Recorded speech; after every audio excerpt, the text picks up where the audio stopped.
Because on this day... I love the Pointer Sisters. And it's an On This Day with the Pointer Gina, Sisters. you go ahead and stand up for that song all you like. On this day in 1946, the eldest Pointer, Ruth Pointer, was Put that born. pointer down. I guess we're probably farting around here, yeah? Oh, yeah, that's it. And now, ladies and gentlemen, it's Farting Around with Radio from Hell on X96. That song was written by a guy named Tony Snow, who said, "It was the first time I'd actually written a melody that I knew in my heart was a smash." He was right. Ay. They had a bunch of hits. Oh, yeah. Yeah, that was not one of the really good ones, though. It was a terrible song. Oh, my God. The lyrics are just awful. Ooh-wee, ooh-wee, baby. Oh, yeah, and it's strange, the Pointer Sisters known for their deep thinking in their lyrics. It's strange that they would deviate from... No, I Carrie, wanted... it follows to form. They're all terrible. They're not all terrible. Yeah, pretty much. I wanted Neutron Dance, which we don't have in the system. How do we I not wanted have it. that in the system? Movie filmed in Utah, for God's sake. Oh, what movie is that in? Neutron Dance is from Beverly Hills Cop. Oh, I thought it was in Footloose. No. Okay. Okay. Have I got my Pointer songs mixed Yeah. up? So it's not filmed. Oh, it's I'm So Excited that's in the Footloose, right? I don't know. No, I'm So Excited is, that wasn't Gina, It's in The Godfather, Carrie. Gina, I'm this so is your excited. chance to shine. I don't know the songs from Footloose, and I'm trying to get you to come in here with us. I don't You know, think I'm the- So Excited was in Footloose. The great There's lyrics. Neutron Dance. The great lyrics for Neutron Dance. I don't want to take it anymore. I'll just stay here locked behind the door. Just no time to stop and get away, because I work so hard It's to make it not every about day. the lyrics, Bill. You know why she's locked behind the door? Because that shy guy is sick of her and he's trying to get at her.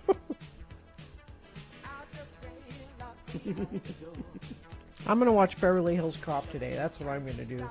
Hey, good on you, Gina.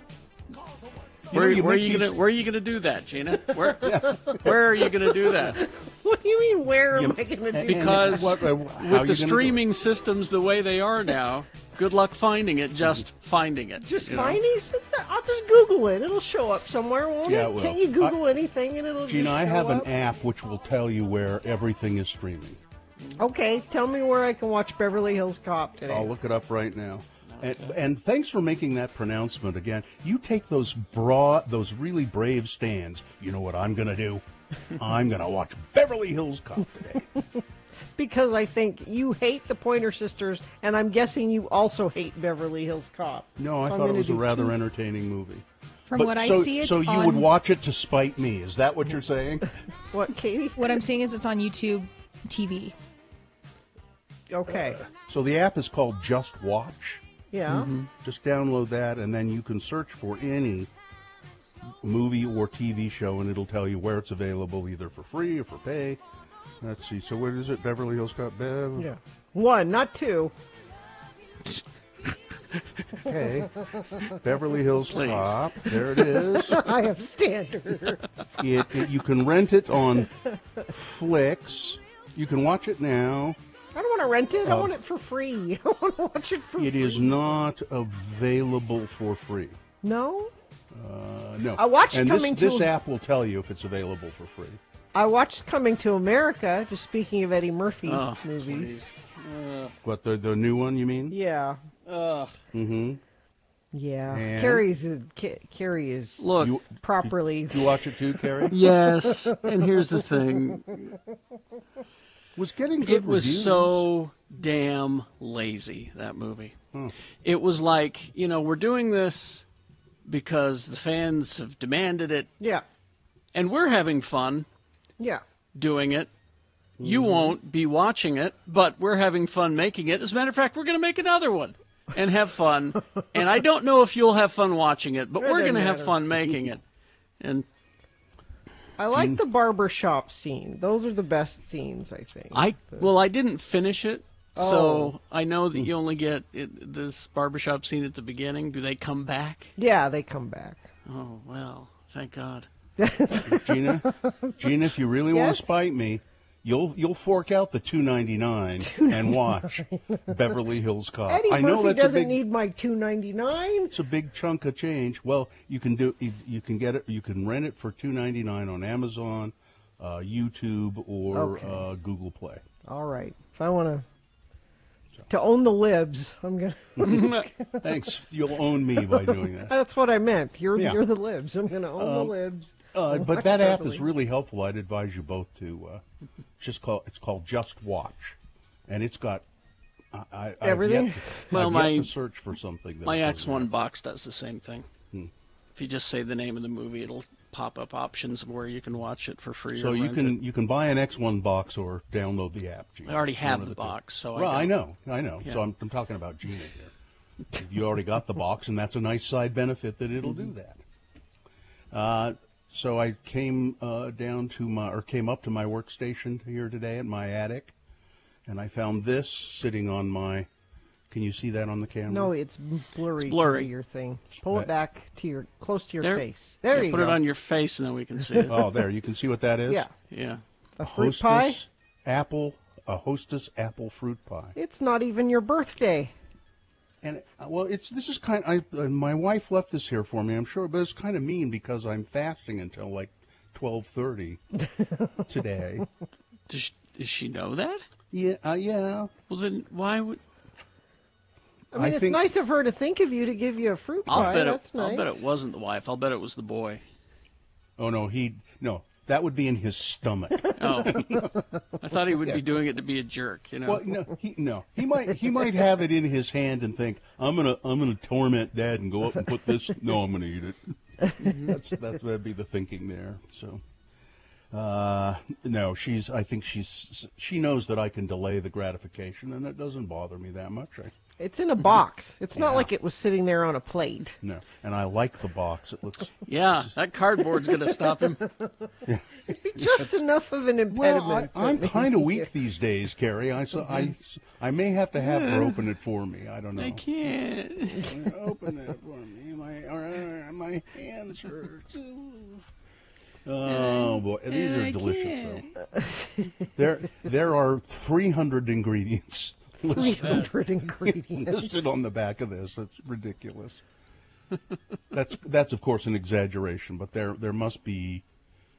The print's too small to count them, but there must be at least 25 ingredients listed here. And you can't pronounce most of them, probably. Are yeah, no, apples one of them?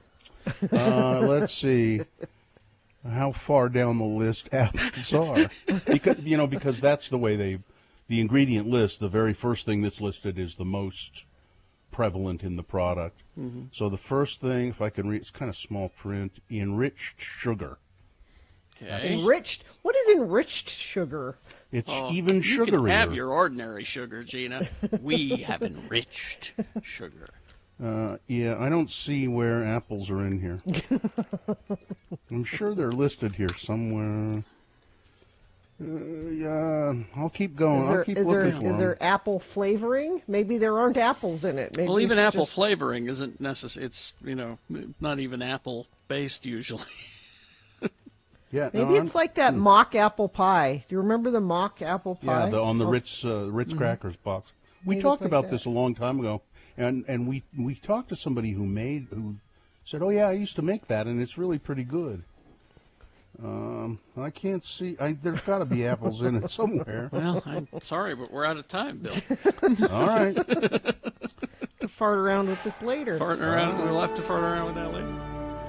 This has been Farting Around with Carrie, Bill, and Gina on X96, Radio from Hell. Oh, there they are. You found them?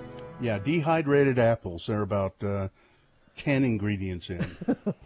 Dehydrated apples. Dehydrated apples. Yeah. Okay. Wouldn't want Apple fresh. raisins. Yeah, wouldn't want fresh apples. All right. Let's get this over with then. Time to begin. We will We'll officially begin the show after we take a break here, but we would like your check-ins at 877-602-9696. Call and tell us how you're doing, what you're doing, how you feel about the state of the world today. I mean, it always just makes us, it gives us a kind of a push ahead to get the show going when you check in at 877-602-9696. All right, your check-ins after this. Stand by. Strong Volkswagen. Oh, yeah. Now, the website, strongvw.com. It's pretty interesting to go to that website because you realize if you spend a little time there, you can do everything you need to do to buy a new Volkswagen except the test drive. You can't do that on the website. You will someday. Yeah, one day you'll be able to. But right now, you got to go to 1070 South Main. That's where Strong VW is located. But check out the website if you're shopping for a Volkswagen, and go ahead and shop online. Go to the other. Well, you will. You don't need my permission. You'll look at a bunch of the other dealerships and see for your new Volkswagen. And I think you will come back to strongvw.com and buy your car there. Remember, if you buy the car from Strong and find the same car for a better price anywhere else, you bring in the receipt with the difference, and Strong will cut you a check for it. That's pretty incredible. So go to strongvw.com and get your new car. Hello, sailor boy. Son, letter from your sea dog son. My son Festus. And actually, this one isn't for me. As you can see here, x96.com/live. It is addressed to the FOPs.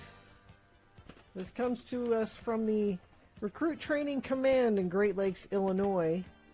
Dear FOPs, it says, I just received some of your letters, so I needed to extend a huge thank you.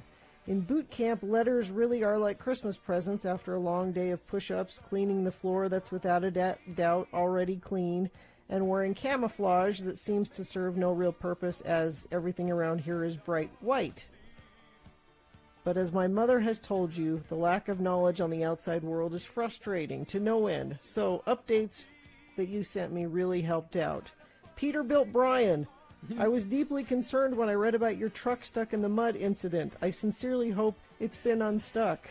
Abby, thank you to your husband for his service in the Air Force. You know, the Air Force doesn't have as many planes as the Navy. In your face, he says. Wow. But I am upset that you told me about Katy Perry's new baby without bothering to tell me the name. I will require a follow-up here. Paul, my boots won't shine either. No matter how hard I shine them, they just seem to get more dull. And having shiny boots is apparently a very big deal here. Thank you for taking the time to write me when there's way much better way to spend your time. Although, who are you kidding? You're just watching YouTube all day. Anyway, I graduate in 25 days, this says. This is how long it takes to get mail, because he's supposed to graduate on Thursday. Thank you for the updates. Take care of my sweet mother. And most importantly, remain seated. Signed, Festus. Also, thank you to Carter and Laura and Buddy. And I just got a text from his wife who said he needs your extra good thoughts today because it's his final PT test today. His final physical training test today, and if he's even off by 2 seconds, he's got to stay. He's got to stay an extra 3 weeks. Bill, he asked for positive thoughts. He's going to be home. He'll be home. They're going to drum him out. They'll drum him out. That is not positive thoughts.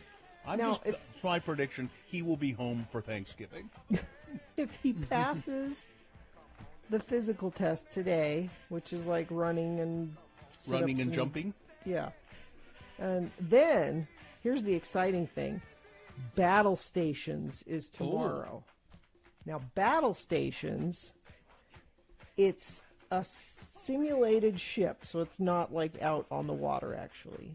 But it's a ship that they, to your battle stations, and you have to go through what a regular day in the life of being on the ship would be, but it's like a video game. Because they throw stuff at you. Like, there's a fire down in the hole. Down below, they say. They just say down below. But like there'll be an actual fire. They'll yell things like, "Belay that!" or there's a flood somewhere. Is he ever going to have to? Does he have to climb the rigging and trim the sails? Maybe.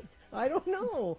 And it's like 12 hours where they have to, like, go through what it's like to be, and they throw every bad thing that can happen at it, man overboard or whatever, and they gotta. So if we're ever in a simulated war, we'll win. So think good thoughts for him for his physical test today, and battle stations tomorrow, and if all goes well, he graduates on Thursday. And then he ships out. And then he goes to medic school. Fills his duffel bag and ships out to Guam. So the flag that will be flying over the Utah State Capitol on Thursday is for him. Remember I told you that you can sponsor a flag, and then they take the flag down and send it to you. Now, I've already paid for it, so like if he doesn't graduate this week, do I get a flag refund? Why don't you just keep the flag? For myself. Yeah. I can put it, I've got my flags back here. I could just put a big one right there. Mm-hmm. But we're very close. If he does all that and graduates on Thursday, he'll get his phone back so I can actually talk to him. Well, when you speak to his wife, or if you speak to him, remind him that he needs to make arrangements so he can vote. Yeah, I was going to ask him about that. I don't know what they do when you're at boot camp. They don't allow you to vote when you're at boot camp. You should be able to vote extra when you lose. No, you lose all your rights when you're at boot camp. You're saying you should get 2 votes. Okay. Yes, you should get a vote and a half. You should, but you can't. You can't vote. You can't. They won't allow you to drink, and you can't vote, and they won't let you drive a car. But thanks again, friends of the program. I got a bunch of letters from you that I forwarded to him, and he really did appreciate it. It's his only connection to the outside world, and it meant a lot to him that you sent those in, so thank you. All right. So this has been... Hello, Sailor Boy!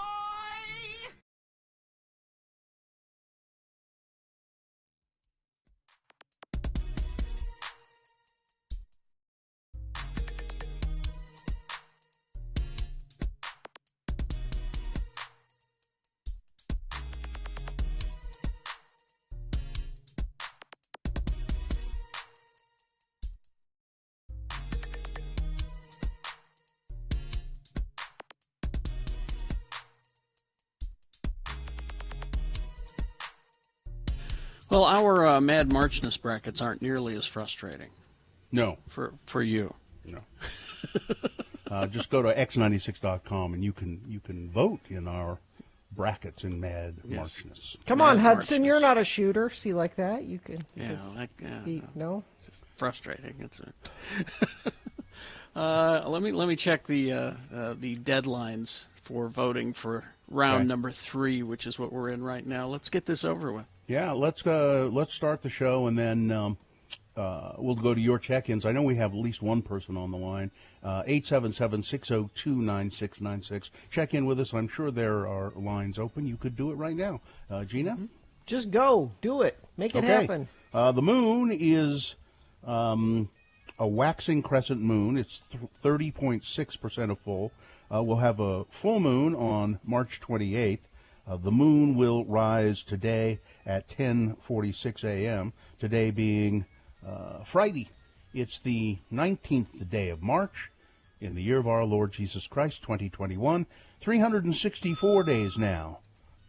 Tomorrow would mark a full year of our pandemic shows as we broadcast from our homes. You can see us at x96.com/live if you have a mind to do that. And there's a chat feature there, too. You can join in a conversation, a lively conversation that goes on during the entire 4 hours of the Radio from Hell show.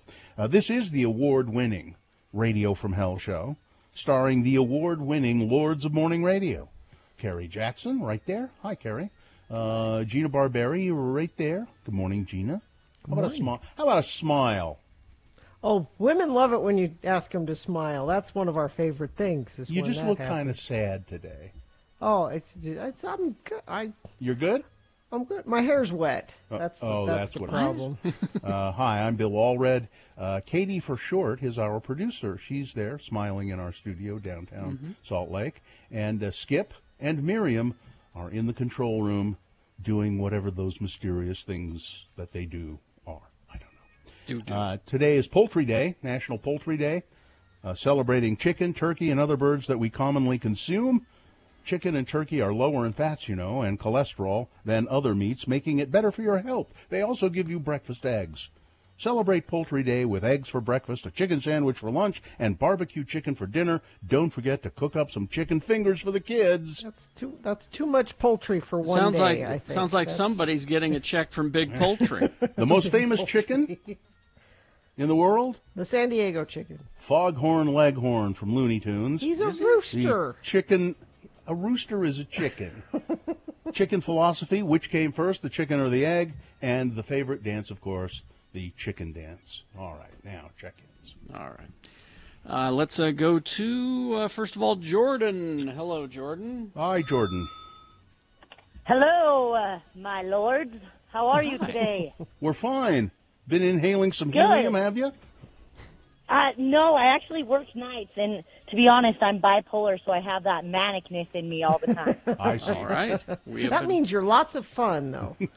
Oh, I'm too much fun. People are like, what are you on, drugs? I'm like, no, I'm just happy and all over the place. What's wrong with that? It's just me. Yeah, Jordan, exactly. Jordan, how long have you been listening to the Radio from Hell show? Probably for like 3 years now, but this year's been my favorite ever since, just like you said, since the pandemic came. You guys have been just going and going, and I just appreciate you guys so much. I listen to you every morning, and then I take the kids to school, so I'm listening to you guys till 10 o'clock, so I get off at 6 in the morning. I work at BioFire. They make the firmware that tests for, like, corona and other, like, digestional infections. Mm-hmm. Yeah, but I just That's want to good. say I appreciate you guys. It's nerve-wracking being on here, but it's really exciting, and I always wanted to call, so here I am. Well, there you Thanks, go. Jordan. It's nice to hear from you. Jordan. Thank you. Yeah, it's nice to hear from you guys. I hope you guys have a fabulous day. It's Friday. Thank you. Thank you, Jordan. Thanks for doing the work you're doing, Jordan. And we'll talk to you Yeah. again. Bye. All right, Jordan.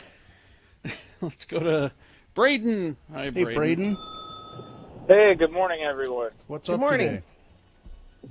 Hey, just headed to work here. I wanted to mention that, I really like that Miriam. She's awfully nice She Yes. is. when you talk to her on the phone. Yes, absolutely. She does good work Very for us. professional. Yeah, you get Skip on the other Absolutely. hand. Skip can be a little brusque, Well, no, I wouldn't say that. He's very quiet, though.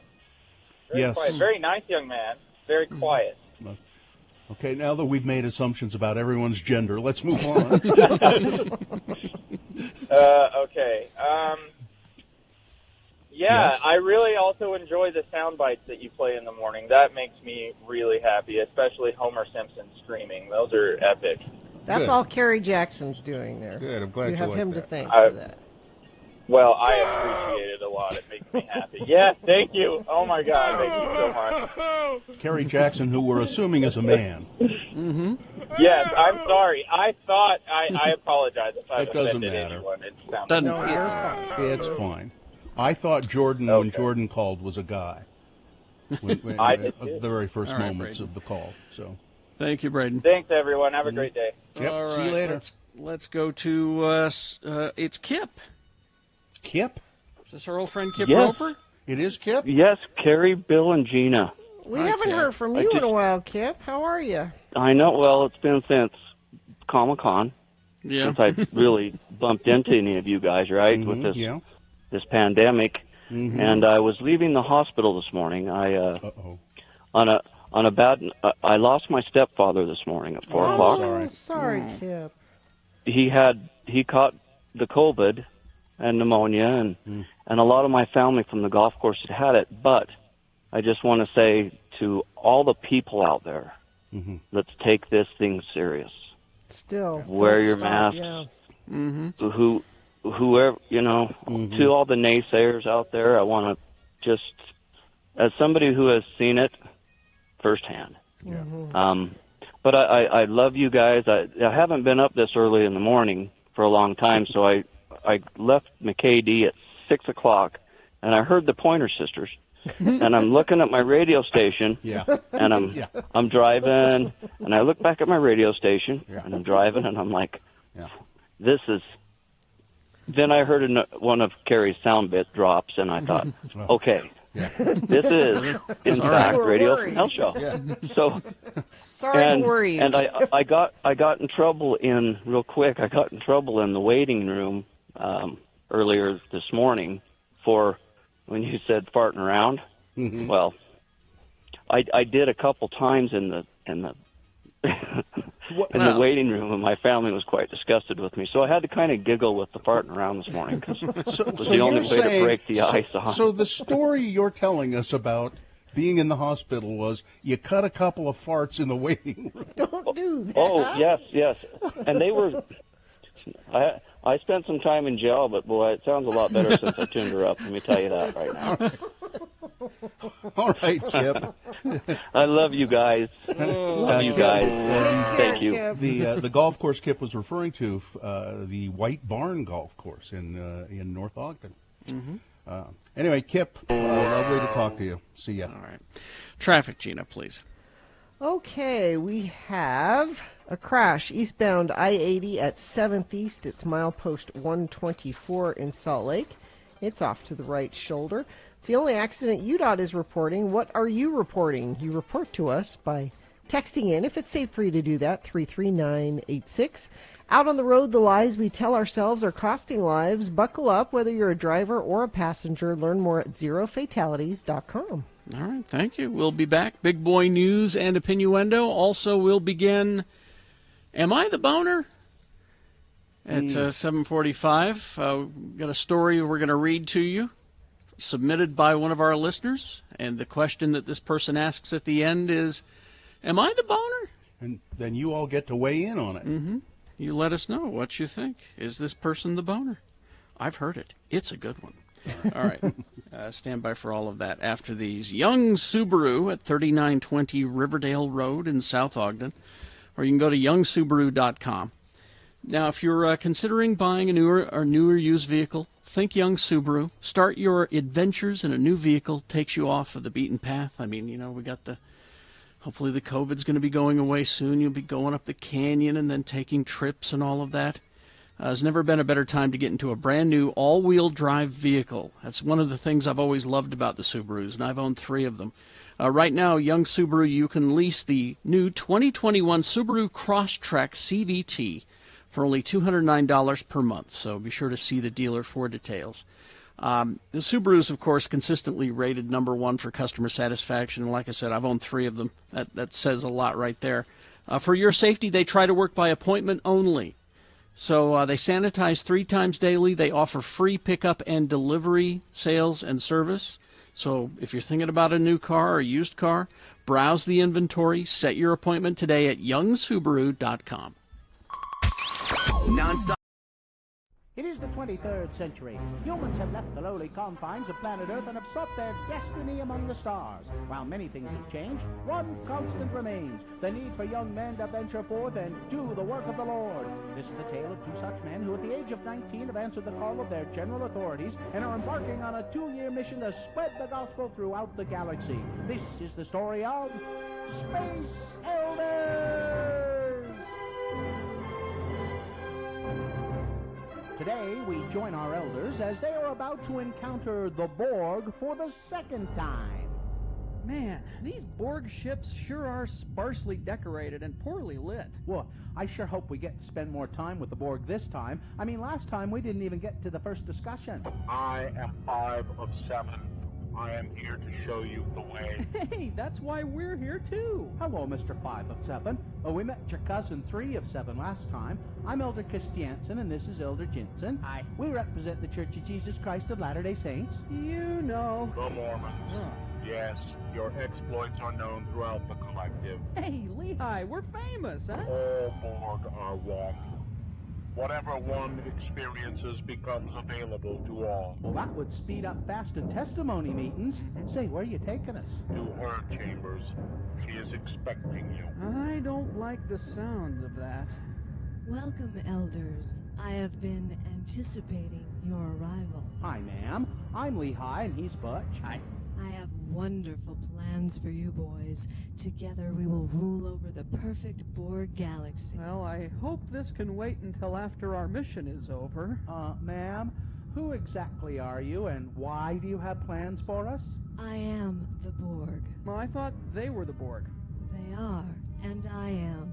And once we assimilate you two, you will be Borg as well. Oh, I get it. He's a Borg, she's a Borg. Everywhere a Borg, old MacDonald had a Borg. Knock it off, Butch. Oh. We better come up with a plan quick or we're going to be assimilated. Okay, Ms. Borg, tell you what. I'll give you my new fender flares and the luggage rack off of Lehigh's bike, and we'll just be on our way. You will look cute in black rubber suits, and I have picked out some special prosthetic parts for each of you. Soon you will be my lieutenants, my consorts, my special friends. Together we will assimilate the Federation, then the Romulans, then the Cardassians, and then whoever else we can find. And we will have fun doing it.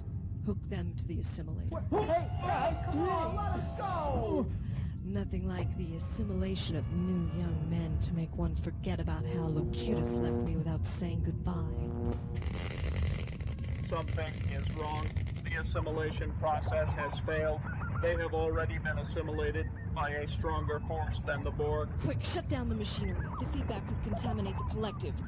What have you done to my beloved collective? Well, once you hooked us up to that gizmo over there, all of our experiences were spread throughout the entire Borg race. Lehigh and I were able to bear our testimonies to more than 7 billion beings at one time. It was kind of like General Conference, except without the crying babies and the old people going to sleep. Yeah. We not only got to give the first discussion to the Borg, but to pretty much teach the whole gospel to all of them at once. Could it be? Have the Borg finally met their match? Could Butch and Lehigh be immune to the assimilation process? Tune in next time to hear the Borg say... I am Elder 5 of 7, and this is my companion 4 of 9. We represent the Church of Jesus Christ of Latter-day Saints. You know, the Mormons. No! You've turned the most feared race in the galaxy into a bunch of jello-loving, suburban-driving moral goody-goodies. Well, you think that people were afraid of you before. Wait until you start approaching planets now. Man, I'd hate to play word ball against these guys. I think our work here is done. Hey, can we count all 7 billion as converts? Well, technically we didn't baptize them. We'll have to check with Zone Leader Hansen just to be sure. What about me? I was queen. I was the most powerful being in the galaxy, ruler of an entire race of warriors. What am I supposed to do now? Well, I guess you are now the most powerful Relief Society president in the galaxy. Congratulations. Gotta go. Bye-bye, sister. On the next artificial limb attaching episode of Space Elders!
All right, 6:39 right now. We got Big Boy News and Opinioendo, brought to you by... Out on the road, the lies we tell ourselves are costing lives. Put down the distractions and drive focused. Learn more at zerofatalities.com. Tragedy. She was one of a kind, an original. She will be missed. Not really in the spotlight a lot, except for the comments that were made about her by her husband, Don Rickles.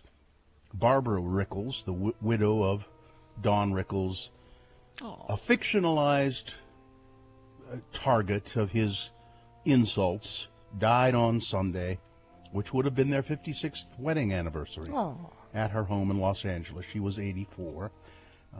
A spokesperson for the family said the cause was non-Hodgkin's lymphoma. They were incredibly devoted to each other.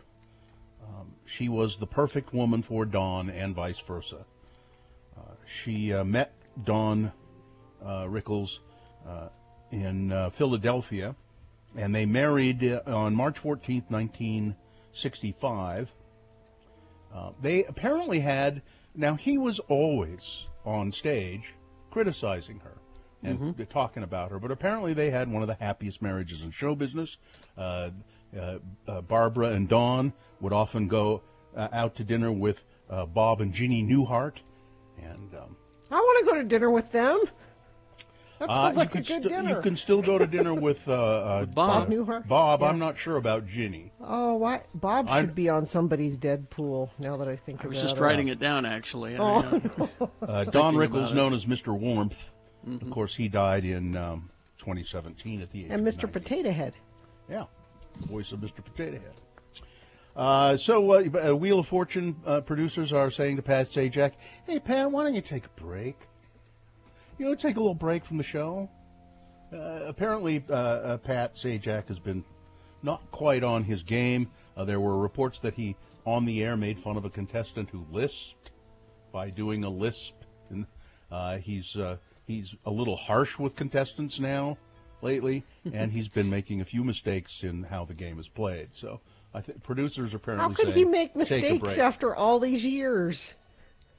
And it's how Gina, let's just look at the three of us, shall we? LAPD said that they're going to investigate Armie Hammer for Really? allegations of sexual assault. Oh, okay. I thought for cannibalism. The Los Angeles Police Department said on Thursday they'd opened an investigation into a woman's allegation that she had been sexually assaulted by Hammer, and she said that he held her prisoner essentially and raped her for several hours. The department said they had been contacted by a lawyer representing a female community member.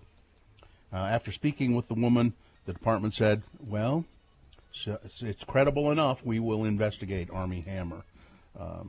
Mr. Hammer's lawyer said that the woman's own correspondence with Armie Hammer undermines and refutes her outrageous allegations. All Utah residents age 16 and up eligible for the COVID-19 vaccine on March 24th. Starting next week, all Utahns who are eligible for the vaccine will be offered it. Spencer Cox, the governor, made a surprise announcement at his monthly news. He likes to make those surprise announcements. Guess what? Got he a says. surprise for you.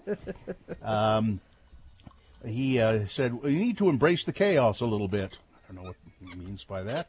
I guess people are saying it's going to get kind of chaotic now with so many people wanting to go and get the vaccine. Although Rich Lakin, who's the director of the infectious diseases department, No, vaccines. He's in charge of. it's not specifically just vaccines, but anyway, Rich Lakin said it's a big order, but I think we can handle it. We will be prepared to do it.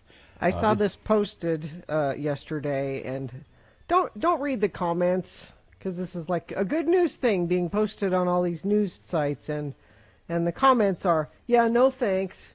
I'm not going to be a guinea pig. I'm not getting it. Don't get you sheeple or get." Don't read the comments. Gina will tell them to you. It depressed me because I was all excited because this was big news yesterday afternoon when this came out. I'm like, this is great. But we still have a bunch of people that do not think it's great news, and I don't understand that. Do your own research. The Utah Department of Health's COVID-19 report for Thursday shows an increase of 560 new cases, bringing the state's total up to 380,340. 5 additional deaths were reported. Those numbers have been lower for a while, but it ain't going away. That's what I'm saying. The virus ain't going away. There have been reports that people have died in Utah because they got the vaccine. Well, the state health department has investigated any of those allegations. They've done autopsies on people who, a small number of people who they said maybe they died. So people who died right after getting the vaccine. And then they've examined them, and they have determined that they died right after getting the vaccine, but not because of getting the vaccine. The accused gunman in Atlanta. Police say that he checked himself into a rehab clinic for his self-described sexual addiction. Now, nobody's found a doctor's diagnosis that had been given to him saying that he was suffering from sex addiction. And I'm not saying that sex addiction can't be real. I don't know scientifically one way or another. But I do know that he didn't have a medical diagnosis. He was so intent on avoiding pornography that he blocked websites from his computer and only used a flip phone. He worried to a roommate about, quote, falling out of God's grace. Months before, he was charged with carrying out a bloody rampage at 3 massage parlors. He stoked a furious outcry over anti-Asian violence. I misread that. The shooting has now fired up conversations about anti-Asian violence. But this gunman had grown up in a conservative Baptist church, and he was apparently fixated on the concepts of guilt and lust. They've done some in initial investigations. They said that he had visited those spas that he ended up shooting at. He had visited them before he targeted them. This will go on and be in the news for a long time. It's just the whole thing. It's just the fact that the media is carrying water on this whole. He had a bad day. He had a sex addiction. Okay, well then let's make it so that people who have sex addiction can't get guns. Something. Anything. I mean, the reason that this guy was feeling the way he was is because of religious pressure. Seriously. And he was able to buy a gun the same day he used it. That's same the day biggest he part used of it. That's also a big part of it. There are so many parts of this. It's you making excuses for him is not helping. A Texas man arrested outside the vice president's residence on Wednesday told an officer that he was looking for help and wanted to talk to the president before leading police to his vehicle, which contained a rifle and 113 rounds of ammunition. Police had been searching for 31-year-old Paul Murray since Tuesday, when authorities in College Station, Texas, distributed an intelligence bulletin warning that he thought he was being targeted by the government and had texted his mother that he was in the District of Columbia to take care of his problem. District Superior Court Magistrate Judge Heidi Herman on Wednesday ordered him detained. He was charged with illegal possession of a firearm, a large-capacity ammunition magazine. I need these for protection. He said they found... No, he needed them because he was going to go shoot up the vice president's I need these. house. That's what he needed them He's for. going hunting. Yeah. I need to protect my family with these. Let's see. Oh, this is great. This is a cool story. The Tooele Army Depot found a 77-year-old message scrawled on the bottom of a wooden box. It was an ammunition box, and the message said, so this was a box that used to hold explosives or ammo or something. It was found by a crew that was destroying ammunition rounds from World War II. The message is pretty clear. It says, may the contents of this box blow the S out of Hitler. You know, back when Nazis were the bad guys. What Remember I also that? what When I if also you were a patriot, you hated the Nazis. What I also find interesting about this story is that I found it at let's see, I think it's the Channel 2, KUTV.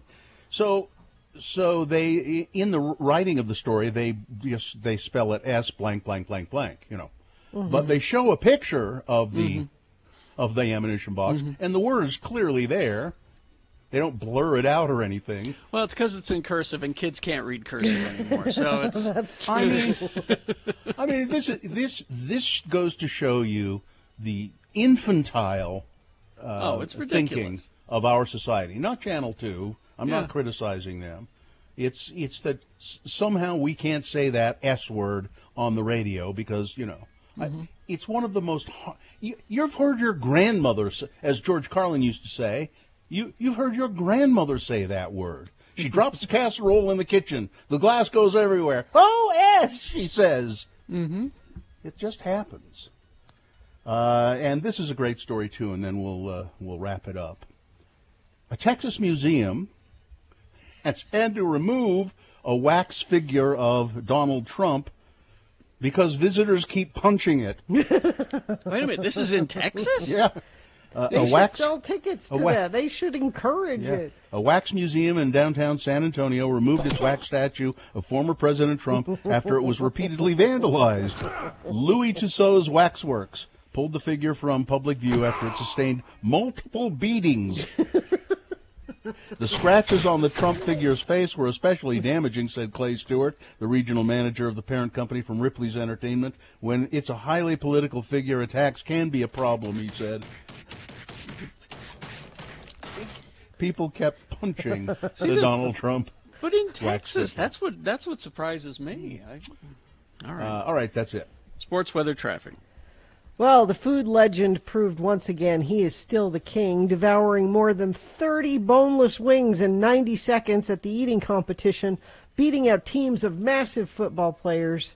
Yes, 37-year-old Joey Chestnut, the greatest eater of all time. What a triumph. Matched up against 4 teams of 2, squads of football players against him. Chestnut, pound for pound, downed more chicken than any other team, plowing through 33 wings in 1.5 minutes. Hanging on to his goat status. Now, second place was right behind, but he who holds was in on second place? Nobody knows. that Nobody does cares. that. You don't care. Nobody remembers who was in second place. The Jazz, not a great game for the Jazz last night against the Wizards. Oh, they lost 131-122. They play again today at 6 p.m. They play the Toronto Raptors, and you got a bunch of college basketball. It's not Mad Marchness. It's actual March Madness. Oh, okay. Is underway. All right. Weather brought to you by Scott Hale. The spring thaw means great deals at Scott Hale. Give your furnace a tune-up for just $30. Call Scott Hale, 801-264-HALE. So today, beautiful, sunny, warm, 70. You'll think, this is great. It's spring. Yeah, and then the rest of the week is cold and rainy and possibly snowy in places. Saturday, we got 90% chance of rain and a high of 50.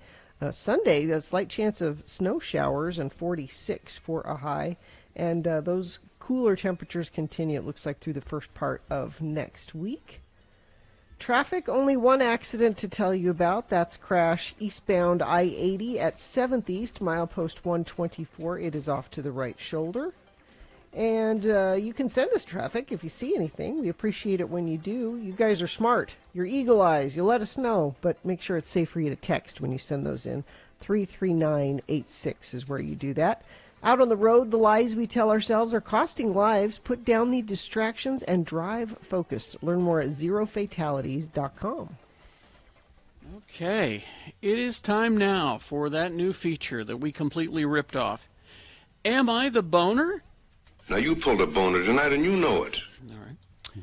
Where we take submissions from you, the listeners, present them to you, the listeners, and you guys call in and tell us is the person who sent this to us the boner or not?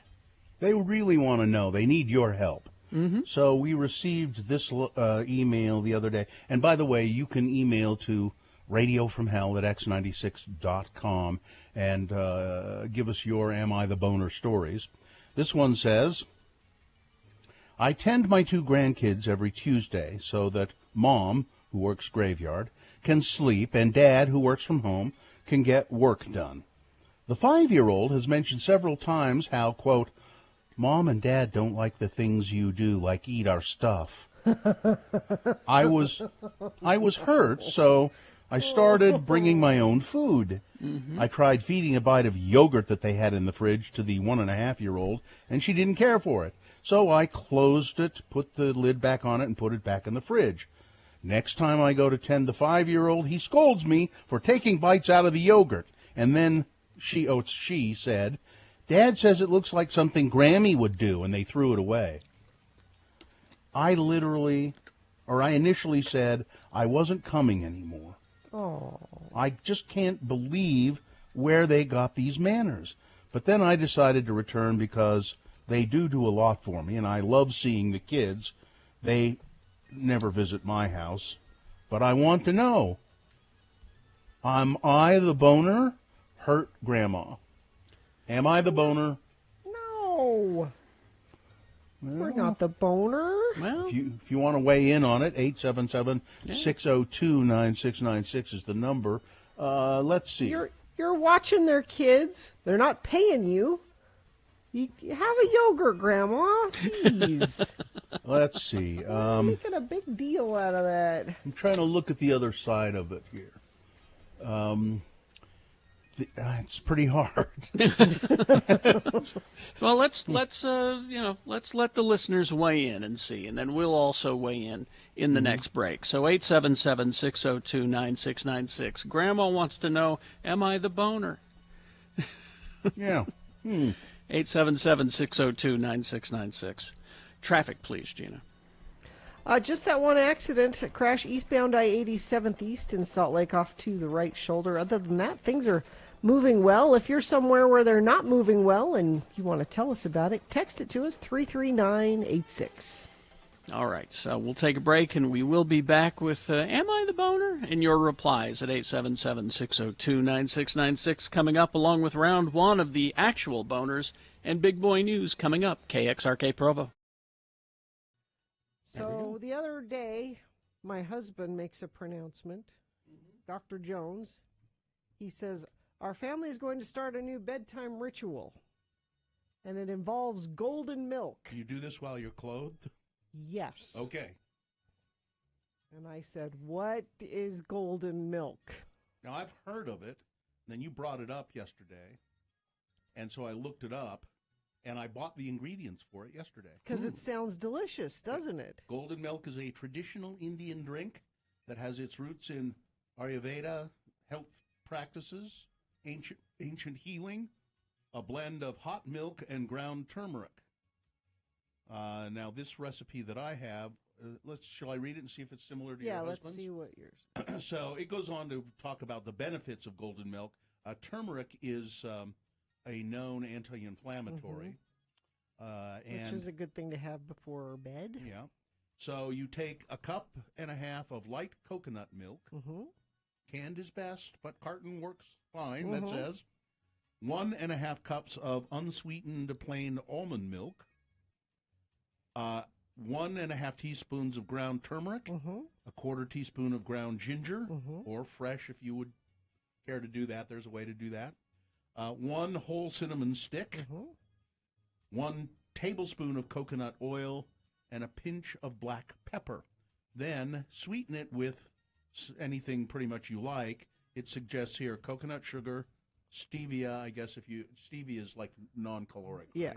Right? Or maple syrup, which sounds kind of good to me. We did honey with ours. And then you just put it all together in a pan and heat it up and then drink it. And a twist of black pepper, which sounds kind of weird. No, that's what I read that. Yeah, to finish it on. Black on the pepper. top.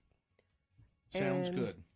It's so you've bought it. You haven't made it yet. I bought all the ingredients. I was going to make some last night, but I didn't do it. It was delicious. However, it has turmeric in it. Yeah.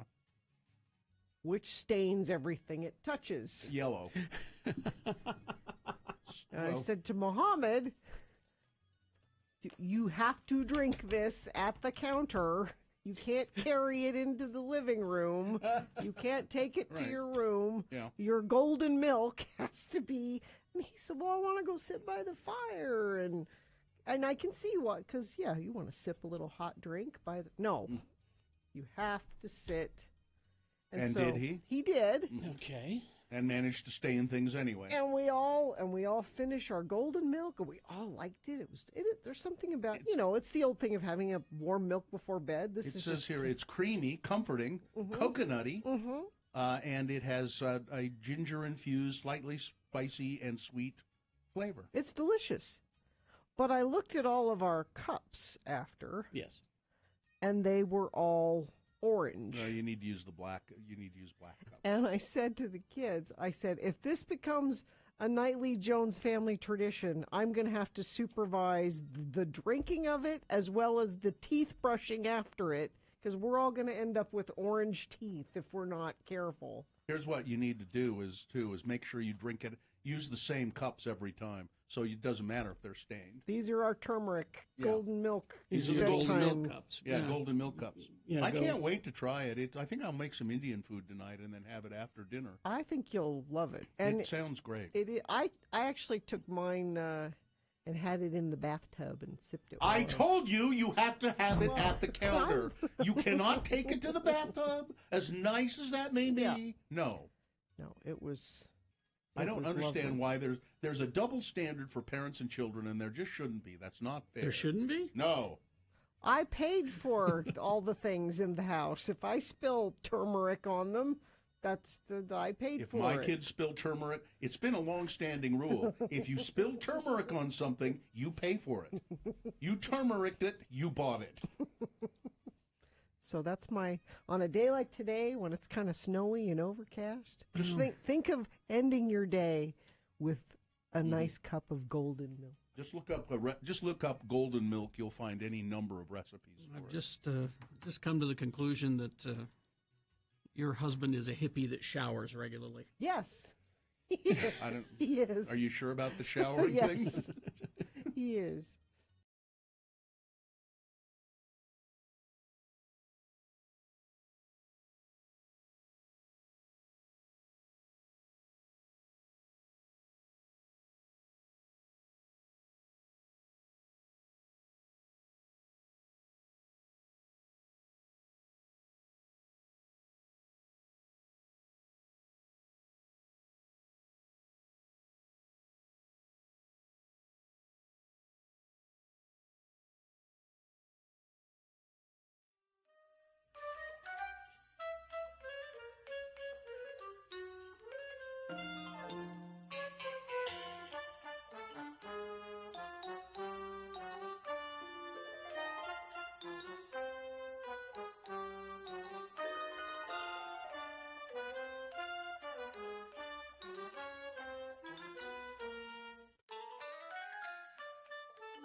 Hey, a lot of people weighing in on our feature. Am I the boner?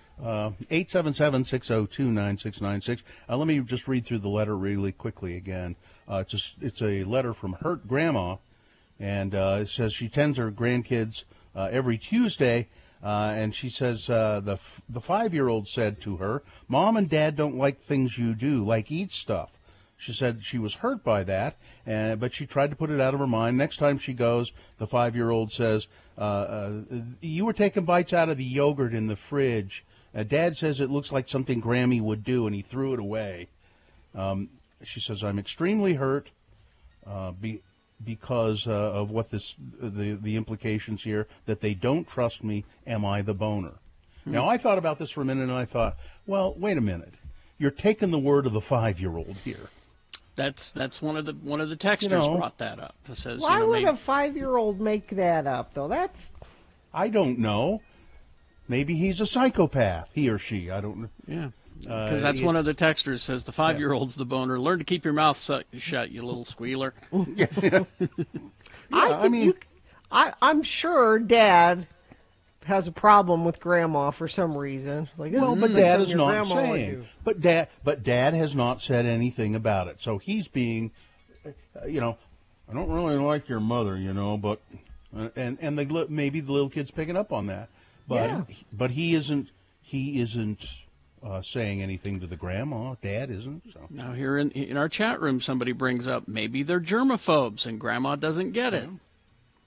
Okay. I mean, these are all people trying to find both sides because we're supposed to listen to both sides. It's easy to side with Grandma here. But maybe Grandma is the boner because she doesn't go and talk to the dad and the mom and say, "Do you have a problem? If you do, let's talk about it." She just takes the word of the 5-year-old and then is hurt. Now, 5-year-olds are informers. 5-year-olds have no filter. They're not capable of saying, "Oh, maybe this would hurt Grandma's feelings if I tell her." The 5-year-old is telling the truth. And even if the kid is telling the truth, you're still you're going off what the kid says. Go talk to the parents, Grandma. Here's someone in the chat room. Kids repeat what they hear. He wouldn't care. He wouldn't care about a yogurt. No. Here's what you do, Grandma. You say to the 5-year-old, "Listen, I want you to go tell your dad that I think he's a jerk." Then conversely, let's see, people wonder, a lot of people suggesting that they talk to the parents, but says, "Oh, those parents are douchebags. How about a little gratitude?" Yeah, you get free babysitter. Grandma doesn't have to do that. Well, she does say in here that they do a lot for her. Now, she doesn't indicate what that is, but...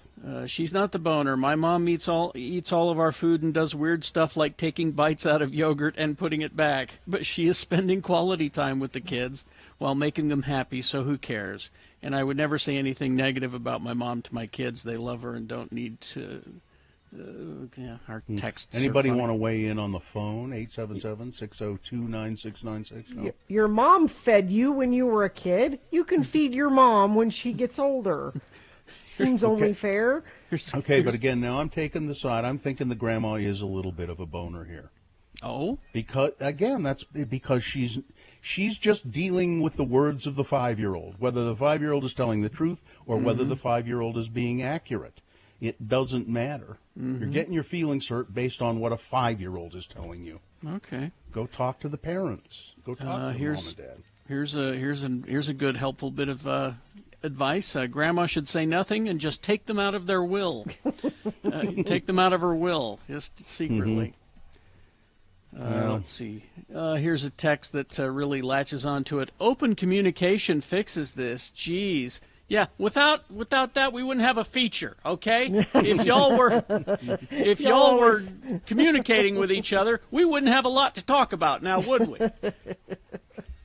Besides, you're too chicken to call on the phone at 877-602-9696. I mean, I remember, just babysitting, not family members, but just, regular babysitting. Like and regular part of the babies? Part of the babysitter code is you don't eat the food at the house unless the parents pay say, for it. Oh. no, unless the parents say, and they would sometimes say, by the way, help yourself to anything in the cupboard. You're welcome. But if they don't say that, you don't go rummaging through the cupboard to find something. I used to do a little babysitting, and I would eat stuff out of the fridge. But so, like, I'd take let's say an ice cream cone or a popsicle out of the fridge, and then I put 50 cents in there. So. In the fridge? Yeah. Like right where it was sitting in the freezer? Yeah. I just put 50 cents there. Whenever we have people come over, I remember when we used to travel, whenever we have people come over and watch the house for us while we're gone, because I insist that somebody be here 24/7, if possible. And when we go away for our vacations, we always have somebody come and stay. And the deal is that you stay here 24/7, keep an eye on the dogs in the house. And that's when I say, here's the liquor cabinet. Here's the pantry, whatever you need, whatever you want, because I'll just buy it again. Of course, what Carrie's not telling you is he has taken everything out of the liquor cabinet and the pantry and locked it in the basement. Oh, no, that's a day's job. I'd be happy to help you with that. Let's go to Carrie line up to house sit for Carrie Jackson. Yeah, the days are coming. Apply now. Jen is on the phone. Hi, Jen. Go ahead. Hi, Jen. What do you think? Hi, good morning. Hi. I can understand how Grandma feels because with people like that who are passive-aggressive little puke, bringing up something like that bothers them so much for no reason without saying anything, you're not going to win with people like that. You're just going to make them more uncomfortable and resentful. Well, so don't you think that Grandma should talk to them at all? Well, like I said, I've had instances with people like that, and maybe talking to one person, particularly her own child, in that relationship. Yeah. But all right. That's what if they don't even dare to approach her about a yogurt, how is that going to go over? Yeah. Well, I'm sorry, her Grandma. She's babysitting for free. Yeah, all right. I'm sorry then, hurt Grandma, because what Jen and other people are indicating here is that you have no other choice but to suffer silently and cry every night. All right, Jen, thank you. No, I would stop doing them the favor. Right. Because after you do so much for people for so long, they don't appreciate it anymore. Tell me about it. All right, Jen. Thanks, Jen. Is it Jason who's next? Is that who it is? Jason. Let's go to Jason. Hi, Jason. Go ahead, Jason, Hey, quickly. good morning. Good morning. I had to call in. I could not stand it any longer. Those guys are boners, and that 5-year-old's a boner. I mean, Grandma fed you and took care of you and gave you yogurt since the time you were born. You should be giving her all the yogurt she wants. Exactly. Right? Ask Grandma what Those her guys. favorite yogurt is Yeah. and have that yogurt available in the fridge for Exactly. her. How about that? She should have 24 access to the fridge for taking care of those kids All when they right. were little. Thank you, Jason. I think somebody needs to Love take you that guys. kid. I think somebody needs to take that kid over their knee. Quickly, Jill, let's finish things off with Jill. Go ahead. Hi, Jill. Hi. Hey, my mom used to help babysit once in a while, and she was supposedly not a drinker, but my son caught her sneaking a beer out of the fridge. Oh, this is taking a turn. I mean, it was so funny. But my son never ratted her out, but she thought he was going to, so she ratted herself out. I had a beer. So, yeah, it was great. I said, hey, you know what? funny. If you want a beer at my house, feel free. Listen, I just took a sip. I just had a sip. I put it back. It doesn't count if I drink it at your house. If I drink it right. at my house, Yeah. it counts. But Jesus if I drink... won't see it here. All right. Well, Thank as you. long as Thank my you. dad didn't know about it, it was fine. Thank you, Jill. Thank you. Thank you, Jill. All right. Thank you all for participating in our new Ripped Off feature. Am I the boner? When I was your age, I pulled a few boners. All right. Send your stories to Radio From Hell at x96.com. And we thank you. Hurt Grandma did. Thank you, Hurt Grandma. All right. Traffic, Gina, please. Nobody hurting on the roads right now. It's free flowing like yogurt out there. I don't know what that means. If you see something, though, please text it to us, 33986, and I will pass it along. Carrie? Oh, yeah, sorry. I was getting all of our Am I the Boner stuff together, and I forgot to mention that the spring thaw means great deals at Scott Hale. Give your furnace a tune-up for just $30. Call Scott Hale at 801-264-HALE. All right. boners? Oh, yeah, boners round one coming up, aren't they? Here, I don't have them. I don't know. Okay. I can read you the titles, but I don't know if it's the right order. Well- Want to just hear the titles? No, we're okay until after the break. All right. People will stick around. Okay. We got round one of your boners coming up after this, along with Big Boy News and Innuendo, X96. So the other day, my husband makes a pronouncement. Dr. Jones, he says, our family is going to start a new bedtime ritual, and it involves golden milk. Do you do this while you're clothed? Yes. Okay.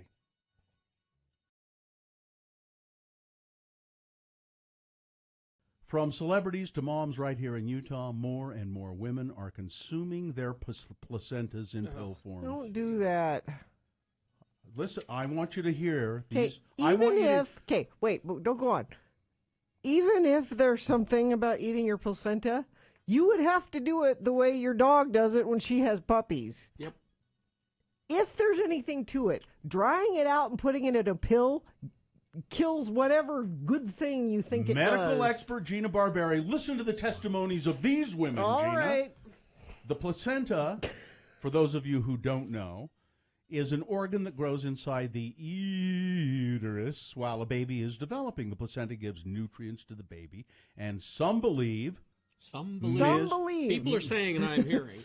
Ms. Barberi, not among them. No. But some people are saying, and I'm hearing, and I have the tendency to believe when some people say and I hear, and then I believe, that it is also capable of giving mom key nutrients even after it, that is the placenta, and the baby are delivered. Quote, so what happens is, studies show that about 72 hours after delivery, once the placenta is delivered, hormone levels drop, said Rachel Talley, a midwife, Gina, and herbalist. Are you either of those two things? Wow, a midwife and an herbalist. Are you? I am neither of those. All right. All right, then. Are there any, I want you take out your credentials and show me. are there any doctors or scientists around? Carrie? Studies, Carrie? Studies? Studies Herbalist, say, herbalist. according to this midwife And a Midwife study, and and herbalist, a study could be, you know, Okay. I've studied things, and that's a it thing. takes 4 to 12 weeks statistically, said an herbalist and midwife, for the body to and the endocrine system to start producing these hormones again. So what we're really doing is natural hormone therapy. After Miranda Hansen delivered her second child, she said she felt the despair of postpartum creeping back in. The first 5 days was like a flashback, she said. But after taking her first placenta pill, she says, so here's evidence right here. Okay. The symptoms softened in just 20 minutes. It was like this fog that was lifted, she said. It was like a breath, like it was totally like, you know, I could just like feel like it was clear. It was Couldn't like possibly amazing. be that you were thinking that would happen, so it happened. Oh, my That you were God, sold. you are so negative. Miranda says she bonded with her baby, got back on her feet quicker, dropped her baby weight faster after taking the pills. Other moms, like Melinda Dratchell, also weighed in. I'm a big fan of Western, you know, like modern medicine, she said. I'm all about the epidural, which I know you are, Gina. Big fan of the epidural. But she said the placenta pills worked for her. It was a little strange at first when I started And talking. you know they kept the taking them. cougars away, and they kept Rachel Talley midwife and herbalist, charges. What are you charging for this advice, Gina? Huh? It's free. She charges $250.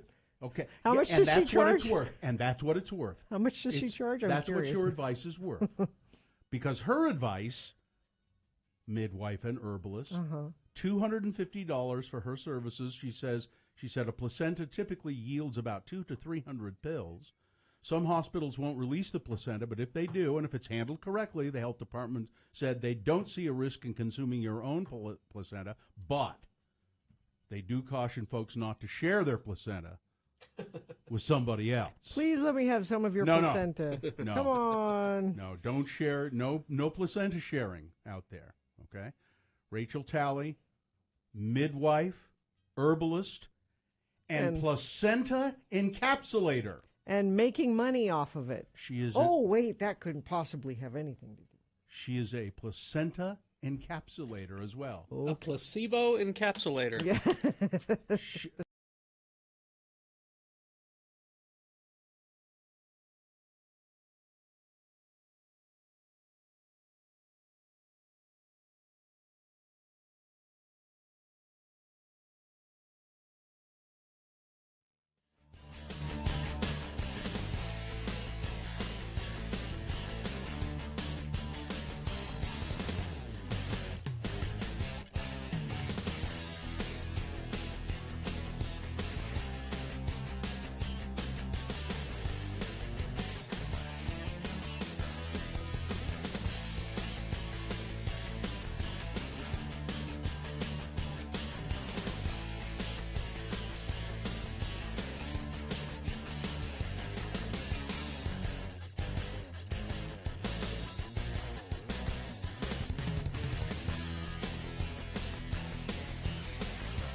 Mm-hmm. 7:21 right now. Adrenochrome, wasn't that the substance that they talked about in that David Cronenberg movie?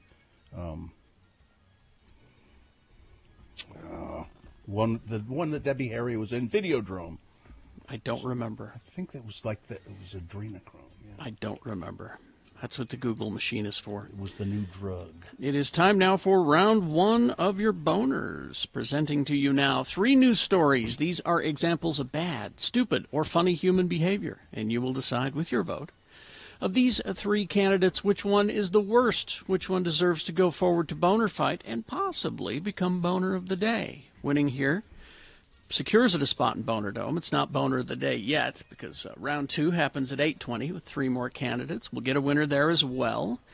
And we'll take both of those and put them against each other for Boner Fight. You'll decide Boner of the Day at 9:20 this morning. And then after that, your right to vote is taken away from you completely. Just like a third of the country wants it, apparently. Dave, the flower guy, comes in and just says, this is Boner of the Week. In the 9 like o'clock a dictator. Hour. He's a boner dictator. Exactly. Time now for round 1 of your bonus. Here we go. 2 candidates now, a third after the news. Once you've heard all 3, then you'll vote, and one of you lucky random boner voters will receive. And by receive, we mean you come by and pick it up, because you can do that now. A can't buy it, gotta win it Radio from Hell boner t-shirt. If you want a boner t-shirt or a Radio from Hell tote bag from us in the last year, you can finally pick it up at 50 West Broadway, 2nd floor. Office hours are 9 to noon. Yes, you, Alexander. Number 10, long time ago. You can now come and get your boner t-shirt. There's boner candidate number 1. Want to buy a fart? What? All right. Want to buy a fart? No. A Brooklyn-based film director is simultaneously mocking and attempting to profit off the cryptocurrency craze for non-fungible tokens by selling a year's worth of fart audio clips recorded in quarantine. What? Wow. Quote, if people are selling digital art and gifts, why not sell farts, said Alexander Ramirez Malas. Why not? The Post, he told the Post of his dank addiction to the blockchain-based NFT market. His NFT 1 calendar year of recorded farts began incubating in March of 2020 when at the beginning of the global coronavirus lockdown, Mr. Ramirez Malas and 4 of his friends began sharing recordings of their farts to a group chat on WhatsApp because, well, you know, he's 36, but he really has the mind of an 11-year-old boy. One of the on the 1-year anniversary of the COVID quarantine this month, by which point Mr. Ramirez Malas said he could darn near identify members of his group by the sound of their farts alone. He and his fellow farters. Bill, is that you? He and his fellow farters No, I couldn't do that. I'm always silent but deadly. He and his fellow farters compiled the recordings into a 52-minute master collection audio file and then put them up for sale on the non-fungible token, the NFT market. The current top bid for the file, $183. Well, that's more than he had before. Exactly right. Boner candidate number 1. Want to buy a fart? Here's boner candidate number 2. Thanks a lot, Uncle Joe and Aunt Commie. Huh? Thanks a lot, Uncle Joe and Aunt Commie. And I think we have the picture to go with this, I would assume, because it is very visual. But somebody sent me this. This is a local boner candidate, and it's a picture taken by one of our listeners of a white panel van. And our listener is taking the picture through the windshield of his car. And on the side of the white panel van, it is written, and I mean just kind of scrawled, I bought an I bought an AR-10 with my stimulus. Thanks, Uncle Joe and Aunt Commie. Oh, like Kamala, but instead commie like communist commie. I get it. Okay. Yeah.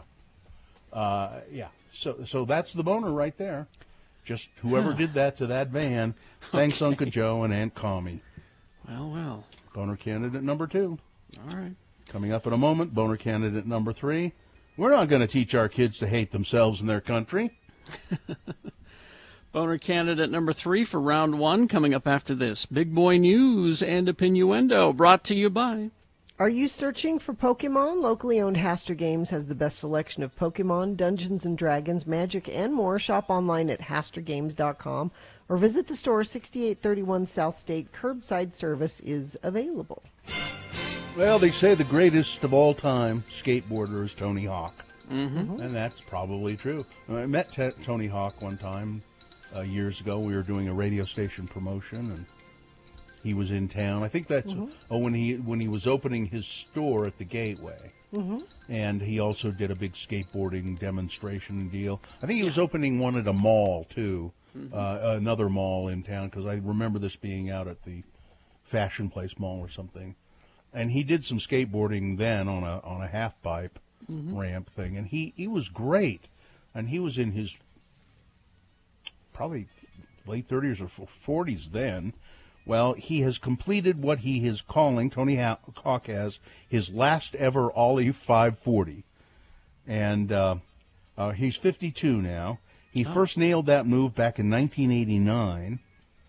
He has spent the past 32 years perfecting his technique. Naturally, there were a bunch of wipeouts along the way, and Hawk says the failed attempts have especially taken a toll on his body over the past 10 years.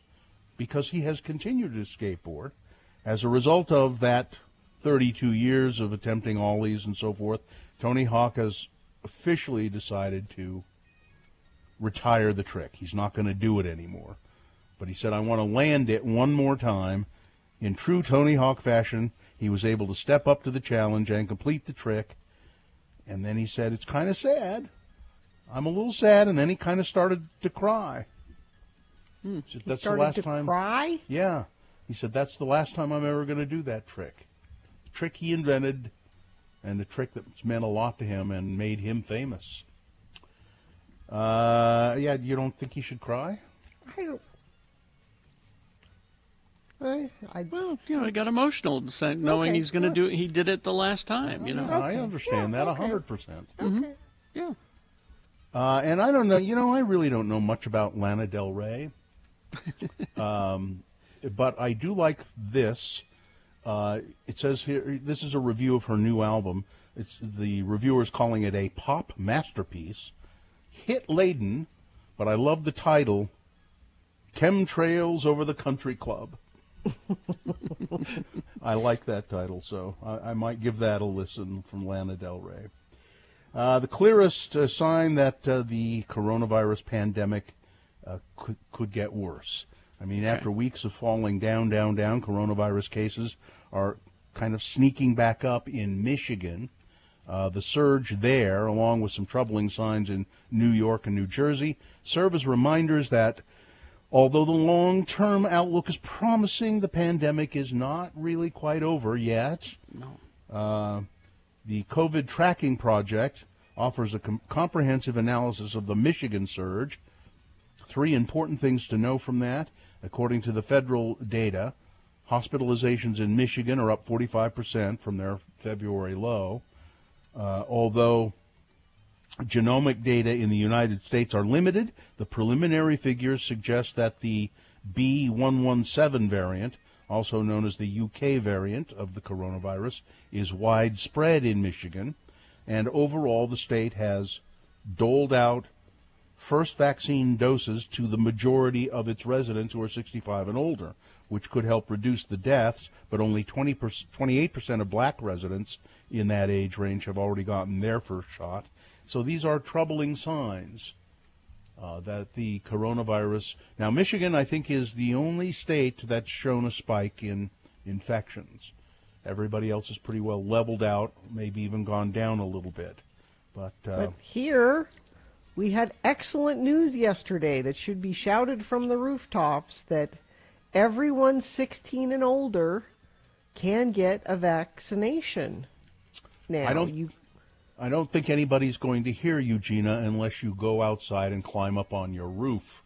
I just think we need to be making a bigger deal out of that. Yes, there's going to be a rush of people, and it's going to be your appointment may be out a couple weeks. But gosh, make the appointment. I'm bummed my daughter's 15 and not 16. I'd be making her appointment immediately if I could. Lie about her age.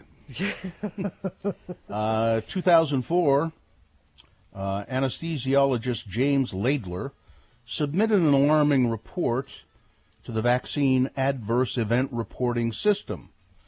Laidler wrote that after he got his annual influenza vaccine, his muscles began to grow in size, his skin became green, and he turned into the Incredible Hulk. It's amazing.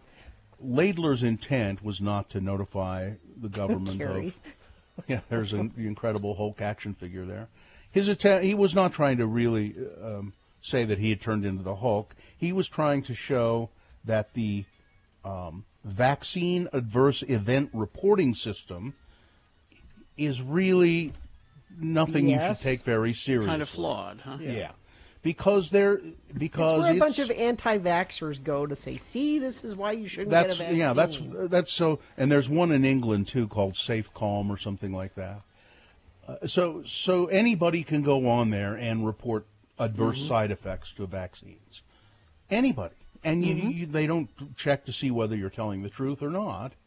Now the government and these organizations continue to say we still glean valuable information from them.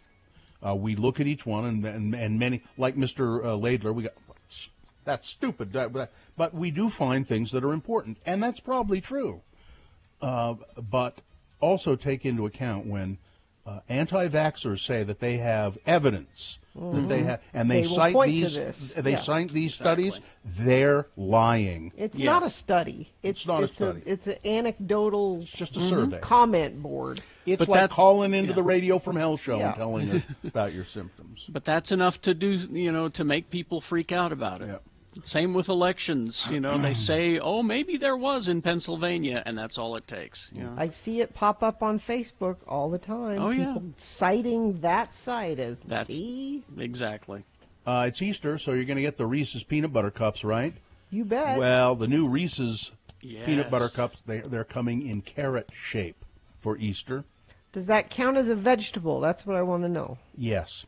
Okay. The new Reese's Peanut Butter Carrots. It's just the same. It's just a peanut butter cup, but it's in the shape of a carrot. So, Gina, ask your priest. Yeah. Does this count as a vegetable? Yeah. Ask them. And finally, this. I was talking about my problem with squirrels the other day, and a lot of people sent me advice. Somebody sent me a picture of a little video of a really great squirrel trap.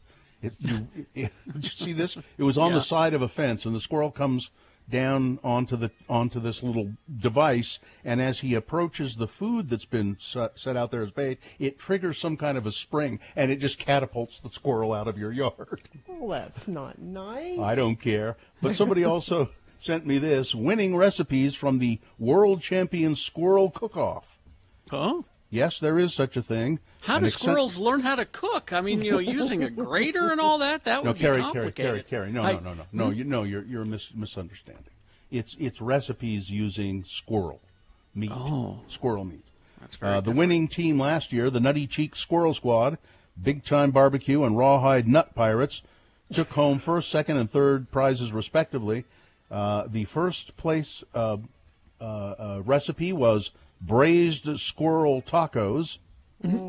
No? Yeah, it looks like they're really hard to do. You need at least 7 squirrels to make that recipe, and a lot of equipment. And I don't think I would eat any of that, but I'd be happy to donate them. Oh, here's squirrel dumplings. No, thank you. All right, that's it. All right. Weather, traffic. Beautiful day today. Warm, 70, sunny. Won't that be nice? Yeah, don't get too comfortable with it, because we've got Saturday 90% chance of rain. Much cooler, 50 degrees for a high Saturday. Sunday, we might even have a chance of snow, and those much cooler, wetter temperatures seem to continue through Monday night into Tuesday, it looks like. So enjoy today. Go outside. Traffic is very light. Don't see anything on the UDOT website. And the only thing I see being texted us by our friends of the program at 33986 is this, commenting about the Tony Hawk story and him crying about not being able to land that trick anymore. Gina, it would be like you crying for not sitting down ever again. Now I understand. That's Gina's only trick. She's able to sit down. If you told me this is the last time I can ever sit down, I understand that. Carrie? See, you need to make it relatable. That's how Gina's able to weigh in. Make it relatable. Let's see. Of course, the spring thaw means great deals at Scott Hale. Give your furnace a tune-up for just $30. Call Scott Hale, 801-264-HALE. Squirrel enchiladas. Now, I might try those. Okay, here's a boner candidate number 3. We're not going to teach our kids to hate themselves and their country. Florida Governor Ron DeSantis has declared that critical race theory, that's what the program is called, critical race theory, will not be taught in Florida schools because it teaches kids to hate their country and each other. DeSantis made the comments on Wednesday when he proposed a $106 million boost in funding for civics education in Florida using money from President Joe Biden's coronavirus aid package. He said $17 million would be targeted for developing civics curricula with foundational concepts and not unsanctioned narratives like critical race theory. Let me be clear, there is no room in the classroom for things like critical race theory. The Republican governor said teaching kids to hate their country and to hate each other is not worth 1 red cent of taxpayer money. What is critical race theory? Well, it is a program which examines the way that race and racism influences politics, influences culture, and influences the law. Critical race theory scholarship shows how racism continues to be pervasive, why it continues to be pervasive, it's everywhere, and why it denies individuals their constitutional rights. So that's what it does.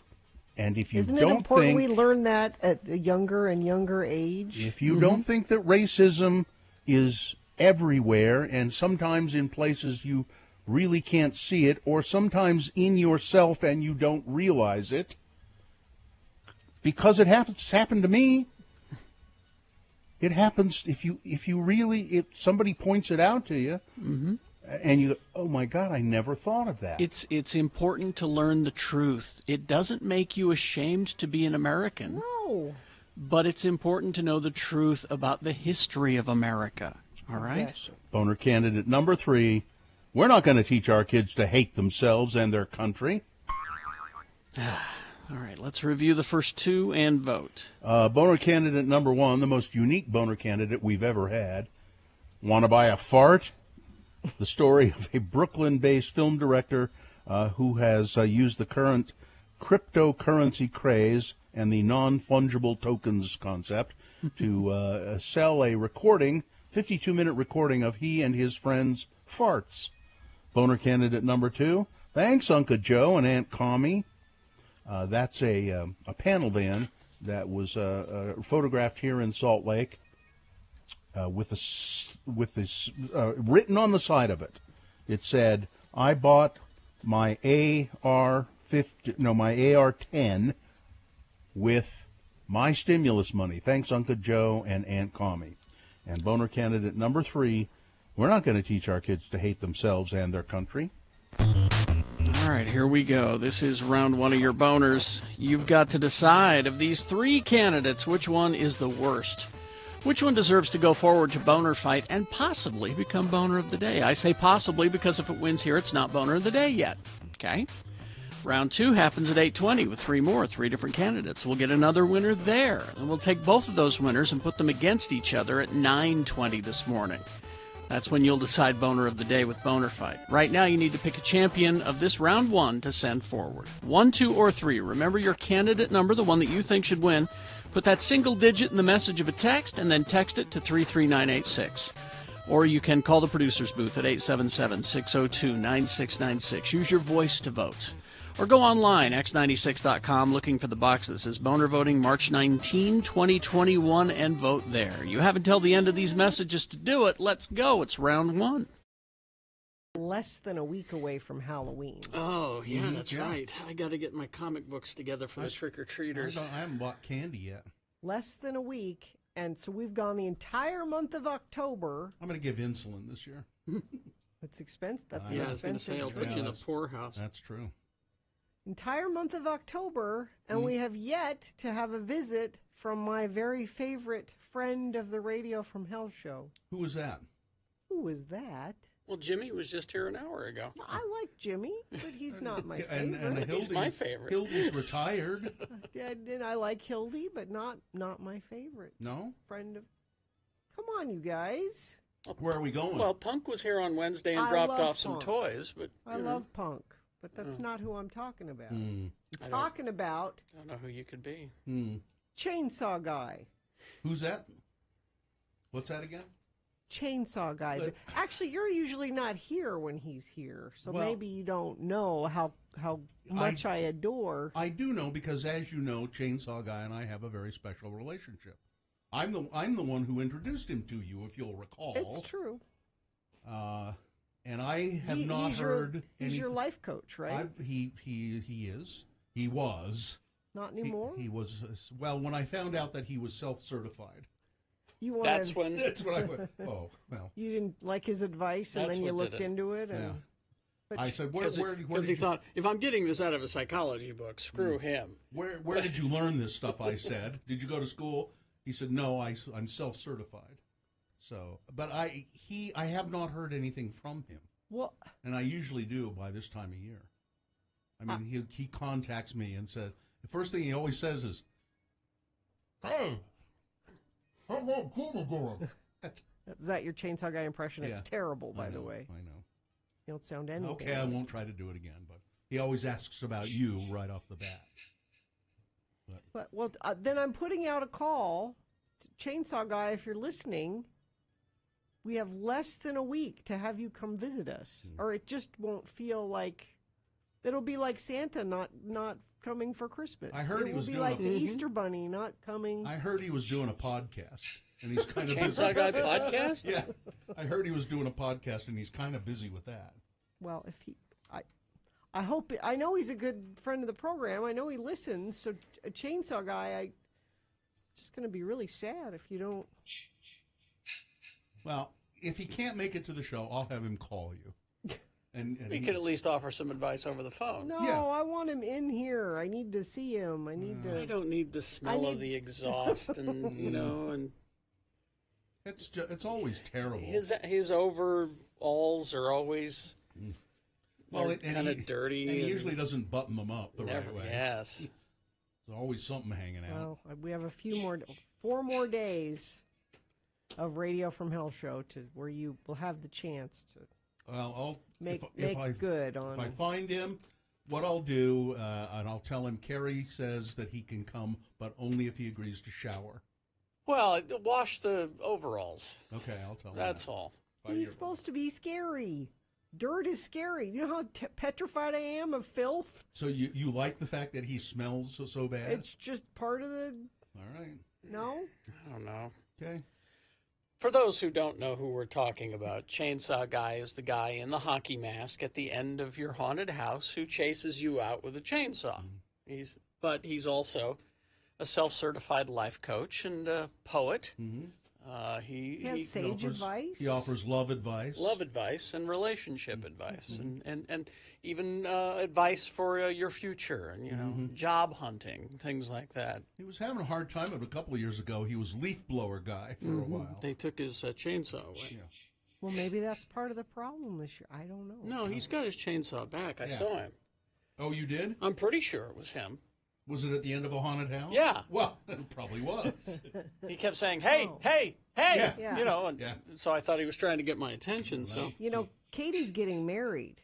She needs Chainsaw Guy's advice. That's true. That's true. She could use some. Maybe she needs Chainsaw Guy to officiate the ceremony. He can. He is registered with the what is it? The Universal Life Chainsaw Church. Yeah. Reverend Chainsaw Guy. Uh-huh. Well, it's Reverend Guy. His first name is Chainsaw. Oh, that's right. His first name is Guy. Chain. Yeah. His middle name is Saw. I mean, I imagine you're on enough of a close enough relationship that you could call him by his first name. Okay, but Reverend Guy. Hey, Chainsaw. Yeah, you know. People are suggesting that Chainsaw Guy appear on an episode of Remain Seated with Gina Barberi. My podcast. Because you like him so much, you should get a hold of him and invite him. and do then you life can have advice. all your Chainsaw Guy fun there, and we don't have to deal with it. You could do that. I could. I'm sure he could provide at least 20 minutes of entertaining banter. I haven't been able to get you on my podcast, Bill, so Well, maybe I can get Chainsaw Guy. Well, that's because you've asked me one time, and you said, "Can you come over right now?" And I said, no.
All right, 7:47. Time to award round one of your boners. And round one of the boners is brought to you in part by a potato. And the key to good sex is good communication. Unlock your best pleasure at Black Velvet Boutique, Utah's locally owned by women sexual wellness resource, open 7 days a week, 595 South State in Clearfield, and online at blackvelvetboutique.com. We had boner candidate number one. Want to buy a fart? This is the somebody trying to sell a recording, a 52-minute recording of farts, the sound of farts. He and his friends did during lockdown, taking advantage of this new cryptocurrency thing that's happening. Boner candidate number two. Hey, thanks, Uncle Joe and Aunt Connie, whoever it was that wrote on the side of a white panel van here in the Salt Lake Valley. I bought an AR-10 with my stimulus funds, my stimulus money. Thanks, Uncle Joe and Aunt Connie. And boner candidate number three, we're not going to teach our kids to hate their country and themselves. Florida Governor Ron DeSantis saying, we will not be teaching the critical race theory here in Florida. I know that people are doing that, but we will not do it because it'll teach kids to hate themselves and their country. Ben won the boner T-shirt, and the winner, boner candidate number three, Governor Ron DeSantis of Florida. Good choice. That secures a spot in Boner Dome. It might be Boner of the Day. Round 2 coming up at 8:20 with 3 more candidates. We'll get a winner there as well. Both winners will go up against each other, and you will decide who is Boner of the Day at 9:20 this morning with Boner Fight. All right. And is this a sponsored feature, Gina? Yes, brought to you by Ruffino Italian Winery. Over 140 years of rich history. Have another drink, it'll make you feel better. Have another drink and you'll feel alright. If you feel down and you're under the weather, have another drink and you'll feel alright. Jimmy Santangelo is here, and he's going to talk about these Italian wines. What better person to do that than a person with the last name of Santangelo? Hey! Jimmy Morning, will. everybody. Hi, Jimmy. Jimmy will also hang around, I think, into the next break. If you have questions about wine, about spirits, about how to become a sommelier, anything like that, Jimmy, you can call us at 877-602-9696, and Jimmy will be here to answer your drinking questions. We've got both wines here in front of us, Jimmy. Where do you want to start with these? Yeah, let's start with the white, the Pinot Grigio by Ruffino. Ruffino is a great Italian winery, as Gina mentioned, over 140-year history. You know, Ruffino, and we'll talk about this when we get to the red wine, but Ruffino is the first Chianti imported into the United States, this brand. Yeah. It's kind of a neat little nugget of fact. They've been around for a minute, and they produce some really great wine. Hey, Jimmy. But Pinot Grigio that you have there is a white wine. Okay. I was just wondering, Jimmy, is that the Chianti? Is that the one that used to come in the straw basket? You know what I'm? Chiantis used to come in straw baskets, and it was due to before fine glassmaking skills were abound. We'd wrap the bottles in wicker, so when they clanked back and forth together, it reduced breakage. I see. Okay, but anyway, back to the white wine. So this is a Pinot Grigio. This is going to come across. Pinot Grigios are from the northern part of Italy. The Della Venese, there's this little triad, this three-grouped area up in the northeast in Italy. Nice cold climate for the Pinot Grigio grape varietal. We call Pinot Grigio Pinot Gris, Gris, in other countries in Alsace. Here in the United States, we also make Pinot Grigio here. It's a matter of, it's the same grape, it's a matter of stylistically what you want to call it. Pinot Grigios, it almost feels like you're just biting into a nice big green apple with the acidity. That's exactly. Yeah, you get that nice kind of juicy, mouth-quenching. But some people would be like, well, if I want that, I'll just have a Sauvignon Blanc. The difference between Sauv Blancs, that grapefruity, limey, bell pepper, grassy hay style, this has got a bit more florality to it. It's a bit more perfumey, not in a sweet way, but more herbs might come off it on the nose aromatically. It's also perhaps more medium-bodied, a little bit more mouth-filling. So it's a little heartier of a juicy, crisp, acidic white that makes it great for food pairing or on its own. What would you pair with it, Jimmy? Charcuterie, meats and cheeses, on its own in the back patio or on a morning show at 8 a.m. on a Friday. Sure, why not? You know, That's what I did. Yep. Why range of pairing? All right. I had it with tacos last night. I don't know if you would go out of your way to have that pairing, but it worked for me. Sure. Is it a little tart, Jimmy? Is it tart? Is it more tart than a Pinot or a Sauvignon Blanc? I feel that it is. I'm glad you mentioned that because at the very end, it's got this like little snap of if you were to bite into that green apple and you had a bit of the green apple skins, it's like that. That little bit of tartness comes through. Yeah, that's exactly right. And I kind of like that because it stops. It like the wine has a definitive finish, and that tartness, the acidity are all good things to pair with the saltiness in food or the acidity in a salad, something like that. Okay, let's go on to the Chianti. I remember Chianti, one of the first red wines I ever drank, and I wasn't crazy about it, but I think it was a cheap, it was just kind of a cheap Chianti that I got at the liquor store. I didn't know what. So what's this one like? Sure. So this that we have is Ruffino's Ducale Gold. That is a proprietary name, but more importantly, it's Chianti Classico Riserva Gran Selezione. So what all that means is it's Chianti from the town within Tuscany. But then, so the fruit that you're sourcing here, in order for a wine to be referred to as a Chianti, it's the Sangiovese grape varietal. So some people are like, oh, I love the Chianti grape. It's actually Chianti is the name of the town, and Sangiovese is the grape that goes in there.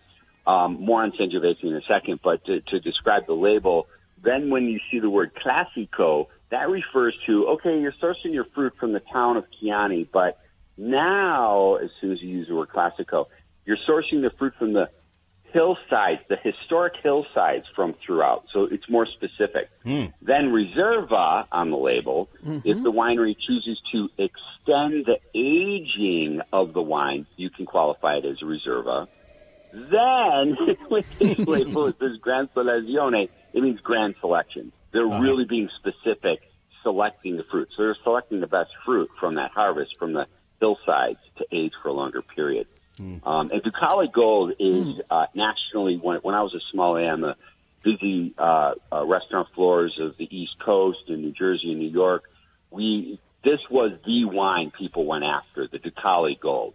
If you wanted a Chianti Classico Reserva by Ruffino, the Ducale Gold. Ducale is named after the Duke in the late 1800s because this wine in the Milan wine competition in 1881 won gold prize.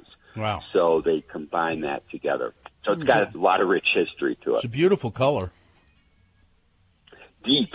Yeah. Ruby color. Does it have any little brown, if you tip that glass forward along the edge, does it show any tawny or garnet or slight browning? If it did, that would be an indicator of its age. And I believe you have the 2014. So we do a lot of bottle aging. This is current release. So we do a lot of bottle aging for that Reserva, both in barrel and bottle, even before release. Because, Bill, referring back to the Chianti that you had, you're right. Those lighter, more inexpensive, earlier released Chiantis, well, they might have been released a little too early, so sometimes they come across a little too thin and much more dry than what the fruit can bear to balance out the wine. Where I think this one, you got a nice deep richness now in the color that you pointed out, but the aromatics and the flavor. Red meat? Should you decant it? Does that help with that at all? You could. You could. Okay.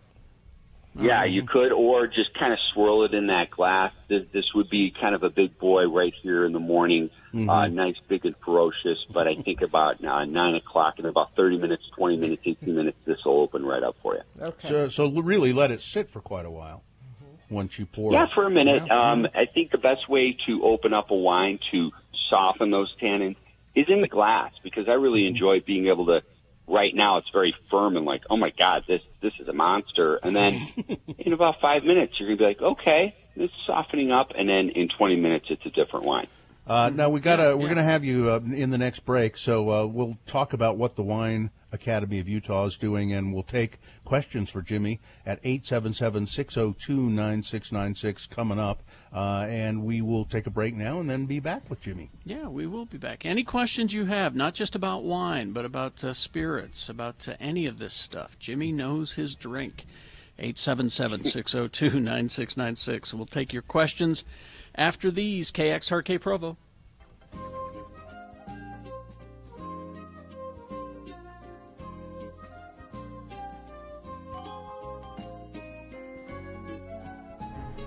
It is the 23rd century. Humans have left the lonely confines of planet Earth and have sought their destiny among the stars. While many things have changed, one constant remains: the need for young men to venture forth and do the work of the Lord. This is the tale of two such men who at the age of 19 have answered the call of their general authorities and are embarking on a 2-year mission to spread the gospel throughout the entire galaxy.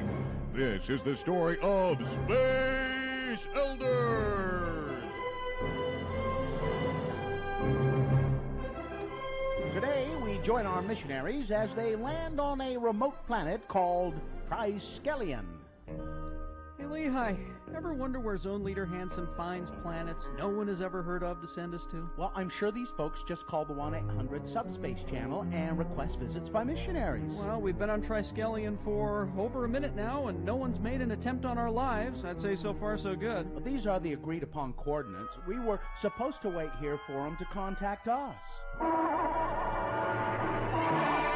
What the flip? Hey, where are we now? You are in a cavern miles below the surface of Triskelion. Looky, Butch. Disembodied brains. Who are you guys? We are the providers. 200 quatlus for the tall one. 300 quatlus for the tall one. Excuse me, providers.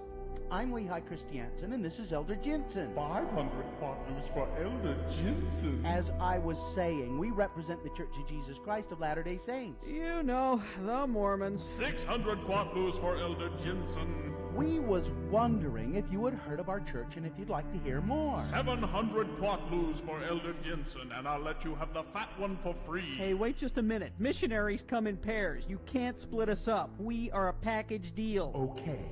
800 quatlus for both of the Mormons. That's my final offer. Did we just get sold to that glowing brain under the glass doodad over there? That's what it sounded like. We'd better get to the bottom of this. Excuse me. It's me over here, Lehi. You know, the fat one. But you're not helping. Sorry. If you brains are done talking amongst yourselves, we'd just like to talk to you about joining our faith. Silence! You are now a drill thrall. You will fight in the arena for our amusement until you are dead. I don't like the looks of this. Come on, don't be such a wussy. We have these big stick thingies to defend ourselves with, and our opponent is a scantily clad woman with big breasts. Come on, lady, take your best shot. Ow! Hey, I wasn't ready. Try that again, I dare you. Ow! Hey, that's gonna leave a mark. Hey, provider guys, care to make a new wager? 300 quatlus on the missionaries. 400 quatlus on the scantily clad woman with big breasts. How would you like to wager your eternal souls? Make this good, or we will teleport you onto the surface of Triskelion sun. Okay, here's the deal. If we win, we get to go free, and you donate 1,000 quatlus to the LDS Church Missionary Program. We lose, and we will remain drill thralls and fight for your amusement. I don't know. That's a lot of quatlus. Well, you chicken? You have a wager. You two against all of the other drill thralls. Oh, well, it was nice knowing you, Lehi. Don't sweat it, Butch. I got a plan. Is this the end of Butch and Lehi? Will they spend the rest of their very short lives as drill thralls? Can quatlus be used to pay tithing? How exactly would you baptize a disembodied brain anyway? Tune in next time to hear Lehi say, "Put down your stick, Butch, and follow my lead." Oh, but we couldn't take a prissy girl thrall, and you think we can take on all them without weapons? Trust me. Excuse me, drill thralls. I'm Elder Christiansen of the LDS Church. My companion, Elder Jensen, Hi. and I were wondering if you'd like to learn more about the Mormon Church. Hey, where's everybody going? Foul! You cheated! I demand a rematch! On the next eye-gouging episode of Space Elders.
All right, 8:06 right now. Have another drink, it'll make you feel better. Taking questions for Jimmy the Wine Guy, 877-602-9696. Jimmy Santangelo, the impresario of the Wine Academy of Utah.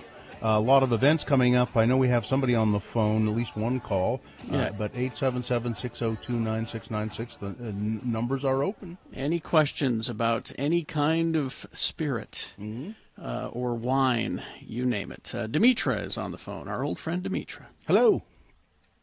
Hello. Hey, what's your question? Hi. My question is, my brother in the mid-'90s made a batch of Chianti, and he gave me a bottle, and I still have it. Would it be any good? He made in it. the mid-'90s. In the mid-'90s. Oh, so if you're storing it at your home, one way that you can tell some of those older bottles that are good is, I don't know if he naturally there's a cork in it, but I don't know if he wax sealed it it or has just a cork. kept the cork. And the cork Yeah, was fine it's got still. the cork. And you want to look at that cork, and if there's any redness around the cork, that would be an indicator of leaking, depending on how consistent the wine in terms of temperature was stored. I would go ahead and select a nice, whether it's the upcoming, if you celebrate the Easter or Greek Easter holiday that's coming up. Greek Easter. What a great opportunity to celebrate and open up that wine. Yeah. And one technique I would open up some older bottle wines is you can even get this wine key at Boustique, actually, over on 3rd and 3rd in downtown Salt Lake. It's the two-pronged wine key. You might have seen those banging around your kitchen drawer. It's like they got the two-prong, just a handle on it, and it wiggles back and forth between the glass and the cork. And that's actually the best way to open up some of those older bottles of wine. All right. Okay. I'll have to go get one. All right. Thank Hey, you. Pop it. Let us You're know how it welcome. is. I'd love to be interested to know how that is. You seem to have a lot more faith in this than I do. I get the feeling. Yeah, I was going to go, I would just keep it on a shelf and point to it occasionally and go, my brother gave me that. I'm never going to drink it. That wouldn't poison you, though, would it, Jimmy? I mean, the worst thing that could happen, it would just taste like vinegar or... Well, yeah, my parents and my dad with the guys in the neighborhood used to make wine growing up, and we'd have it on the dinner table on Sundays. Once a month, we'd go down to downtown Buffalo to the big cathedral Catholic church that my dad grew up next to the house. And on those Sundays, my cousin Melanie and I, we would pour the wine for everybody. The kids' table was actually in the kitchen. We didn't have stem wine glasses. We had like the juice glasses, right? So we would pour the wine in there. In the kids' table, we all had water, but we were allowed a little splash of red in there. So we had this nice pink water. Over the years, it got a little darker. But, so it was that wine was the best wine ever, with the food and the family and the noise. And I had that bottle of wine a couple years later. It was upon my college graduation in 97, and my dad brought a bottle out. He's like, "You'll never guess what I found," and I'm like, "Oh my God, the wine's from growing up." We had an extra bottle, and it was good, but when we popped it, man, that wine over the years, it's interesting how it changes, and it's never the same. It's never the same as when you remember it being growing up, right? It's kind of like when people drink. Why is it when I'm in Italy, I'm having a glass of wine in a cafe, I come home, it's the same bottle, but it always tastes different, and I think it's you got to be there. It's the experience. It's the ambiance, right? Oh, yeah. That's a good portion of it. We got another call? No. Okay. Now, what do you say to people, Jimmy, though, speaking about wine? What do you say to people who say things like, I saw that thing where they had a bunch of these wine snobs and they gave them cheap wine and they couldn't tell the difference? What do you say to that? Because it's much more. There's much more to it than that. Yeah, we have done in our consumer wine tastings, our wine tastings that we do. I've done one recently where we compare. It's a blind tasting. We compare boxed wine versus a more premium wine. And what happens is, and we pour these blind, meaning people don't know which one is which, and they're of the same grape varietal. In fact, we use Pinot Grigio as one of them. Mm-hmm. And then we use, whether it's a Cabernet Sauvignon or a Shiraz, something like that, a Syrah for the red. And it's funny, most people will be able to tell the difference between the commercial brand, the bulk-produced brand, versus the premium. But universally, everybody is surprised at how good the bulk production is. How good the bulk production is. I see. How varietally correct it is. How much the Pinot Grigio, wow, that's really Pinot Grigio-y of all the characteristics to it, and the same with the red. And I've done that tasting comparison to professionals, sommeliers, as well as on a consumer level, and generally the results are similar. And I'm pleased to at the end that people really enjoy the commercial brand wines, and they're more so, they're surprised at how good it is, because it's all too often we find people poo-poo a brand that's like $9 or in a box. Those wines are pretty good at the end of the day. I've often maintained that if you put 2 or 3 glasses of wine in front of me and let me taste them, I can tell you which one is the most expensive. And I'd like to test that out sometime. That's a challenge. I'd like to test that out sometime. I can. Let's do it. I've done it with whiskey. Right. I've done it with bourbon. Anyway, we need what do you to have take coming up at the Wine Academy Yeah. of Utah, Jimmy? What do you have? Couple of events every weekend. We do the Whiskey and History Walk experience here in downtown Salt Lake, 90-minute whiskey history tasting and walking tour. But we also have continuing celebrating Women's History Month up at Elements Restaurant. We have our wine club up there next Tuesday. We're celebrating Splash of Spain, 3 great varietals up there. Nice. All these information, whether it's consumer tasting, wineacademyofutah.com. Thanks, All right. Jimmy. Thank you, Jimmy. You got it, guys. Thanks. Jimmy Santangelo. All right, traffic, Gina, please. Yeah, traffic is good, so we're not going to worry about that right now. I'm going to take this opportunity to do a giveaway. How about Please. that? Enjoy exhibits and films at Clark Planetarium, now open 7 days a week, 10 a.m. to 5:30 p.m. Reserve your tickets at clarkplanetarium.org. Enjoy an experience that will leave you in awe. Reservations are required. Now I have 2 tickets to give away. I will give you a keyword, and you can text it to 33986 for your chance to win. The keyword is DOME, D-O-M-E, DOME. Text that to 33986. All right. Boners round 2 coming up. Here are the candidates that you're going to consider. Boner candidate number 1, more evidence that Rand Paul is a D-bag. Oh, boy. Boner candidate number 2, ripped jeans will be the downfall of civilization. And boner candidate number 3, why listen to a liberal New Yorker like him? Okay, boner candidates for round 2 coming up after this, along with Big Boy News and Opinioendo, X96.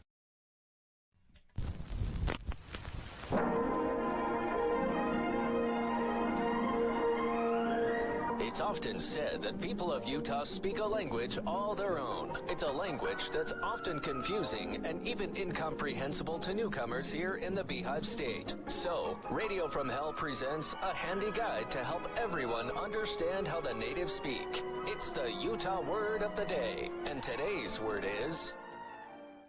Druthernuther. D-R-U-T-H-E-R-N-U-T-H-E-R. Druthernuther. And now, to use this fine compound word in a sentence, we call upon LeVar and LeGrand to work their magic and show you how this very complex Utah word works in conversation. Here the boys are debating the virtues of various Halloween treats and which treats it was the best to get when they were young trick-or-treaters. The word is druthernuther. Heck fire, LeGrand, it sure is a sad one this year. Halloween's coming, and it looks like the government ain't going to allow trick-or-treating, and the kids is going to be so sad when we have to tell them. Well, it sure is. Danged old government anyway. I mean, can they legally do that? Just cancel Halloween without a second thought? LeGrand, if the feds can make you cover up your smile with a COVID mask, they sure as heck can cancel Halloween. Well, I suppose. But you know, the kids would be wearing masks just like the government wants them to, so why not let them go house to house begging for candy? I'll tell you why, my friend. Socialism, that's why. Halloween reeks of socialism, and the government wants to stamp that stuff out. You see, if they allow Halloween, all the kids will be sharing treats equally from the Halloween Candy Collective. Not acceptable. Children need to learn the value of work whereby they earn the candy. Well, looks like no Halloween goodies for me this year. I always like raiding the kids' candy haul when they went to bed. You too? Oh, me too. I'm going to miss my yearly popcorn ball. What? Some cheapo jerk in your neighborhood tries to save money by making popcorn balls and then give them an outset of candy? That cheapo jerk is me, LeGrand. But we don't do it to save money. My wife, Carol, makes great popcorn balls once a year for Halloween. They're great. It's the only time I get one. And everyone in the neighborhood is crazy for them. No one is crazy for popcorn balls, LeVar. But that's not as bad as the guy in my neighborhood who gives out bouillon cubes. Can you believe it? Them individual foil-wrapped bouillon cubes. Ain't that awful? I don't know. Depends. Chicken or beef bouillon cubes. And the dentist down the street who gives out toothbrushes. I mean, geez, I don't want cubes or balls or brushes. I want Halloween candy, except for Smarties. I don't want Smarties. You got a favorite Halloween treat? Well, I'm somewhat partial to Bit-O-Honey, but nobody gives out Bit-O-Honey anymore. Did they ever? Bit-O-Honey? Yeah. Jeez. No, what you want for Halloween is candy bars. Full-size candy bars if possible. But any kind of candy bar is better than... Jeez, you kidding me with Bit-O-Honey? I swear I got Bit-O-Honey a long time ago. One time in another city that I was at. Right, yeah. How about Almond Joy, though? Now, some people don't like them, but I do. I love Almond Joy. I'd rather have Almond Joy than a Mounds, though. I think it's 'cause the dark chocolate turns me away from the Mounds. I'm a milk chocolate guy. Okay, well then here's a choice for you. Twixt or Butterfinger? No, I don't eat anything that has the word finger in it. Oh. Well, how about this? Which would you druther? Milky Way, Snickers, or Mooresboro? I'd rather not have any of them. Well, what do you mean, not any of them? You should pick one. I don't have to. When it comes back to those particular Halloween candy choices, I'd druther another. Join us again some other time as we examine how the Utah natives speak with the Utah Word of the Day. Perfect.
All right, let's see. 8:20 right now. And don't forget Mad Marchness. Go online at x96.com. Take a look at all of our picks and our brackets, and you decide in Mad Marchness. I'll get you the deadlines coming up here in a bit for that. Can we tell how the voting's going? Well, I'm a little confused with the way it's set up, so let me look into it and get back to you.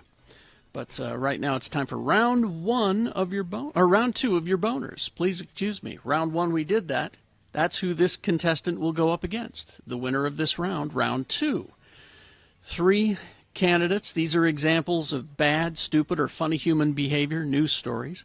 And you'll decide with your vote of these 3 which one should go forward to Boner Fight and possibly become Boner of the Day. That'll happen at 9:20. But right now we need a winner of this round 2 to send forward. 2 candidates now, a third after the news. Once you've heard all 3, you'll vote, and one of you lucky random Boner voters will receive. Oh, it's a fabulous Radio from Hell tote bag that you can actually receive it by picking it up. We now have limited office hours open. If you've won a tote bag from us or a Radio from Hell t-shirt in the last year or so, you can come down to 50 West Broadway in downtown Salt Lake, 2nd floor, between 9 and noon. Here's Boner candidate number 1. You know, it's just more evidence that Rand Paul, as we've now come to kind of suspect and now really know, Rand Paul is just a D-bag. This time it was demonstrated as Dr. Anthony Fauci testified before lawmakers. Rand Paul claimed it's just theater for those who had COVID-19 or received their vaccines to still wear a mask, an assertion that drew pushback from Dr. Fauci. Here we go again with the theater, Dr. Fauci said. Let's get down to the facts.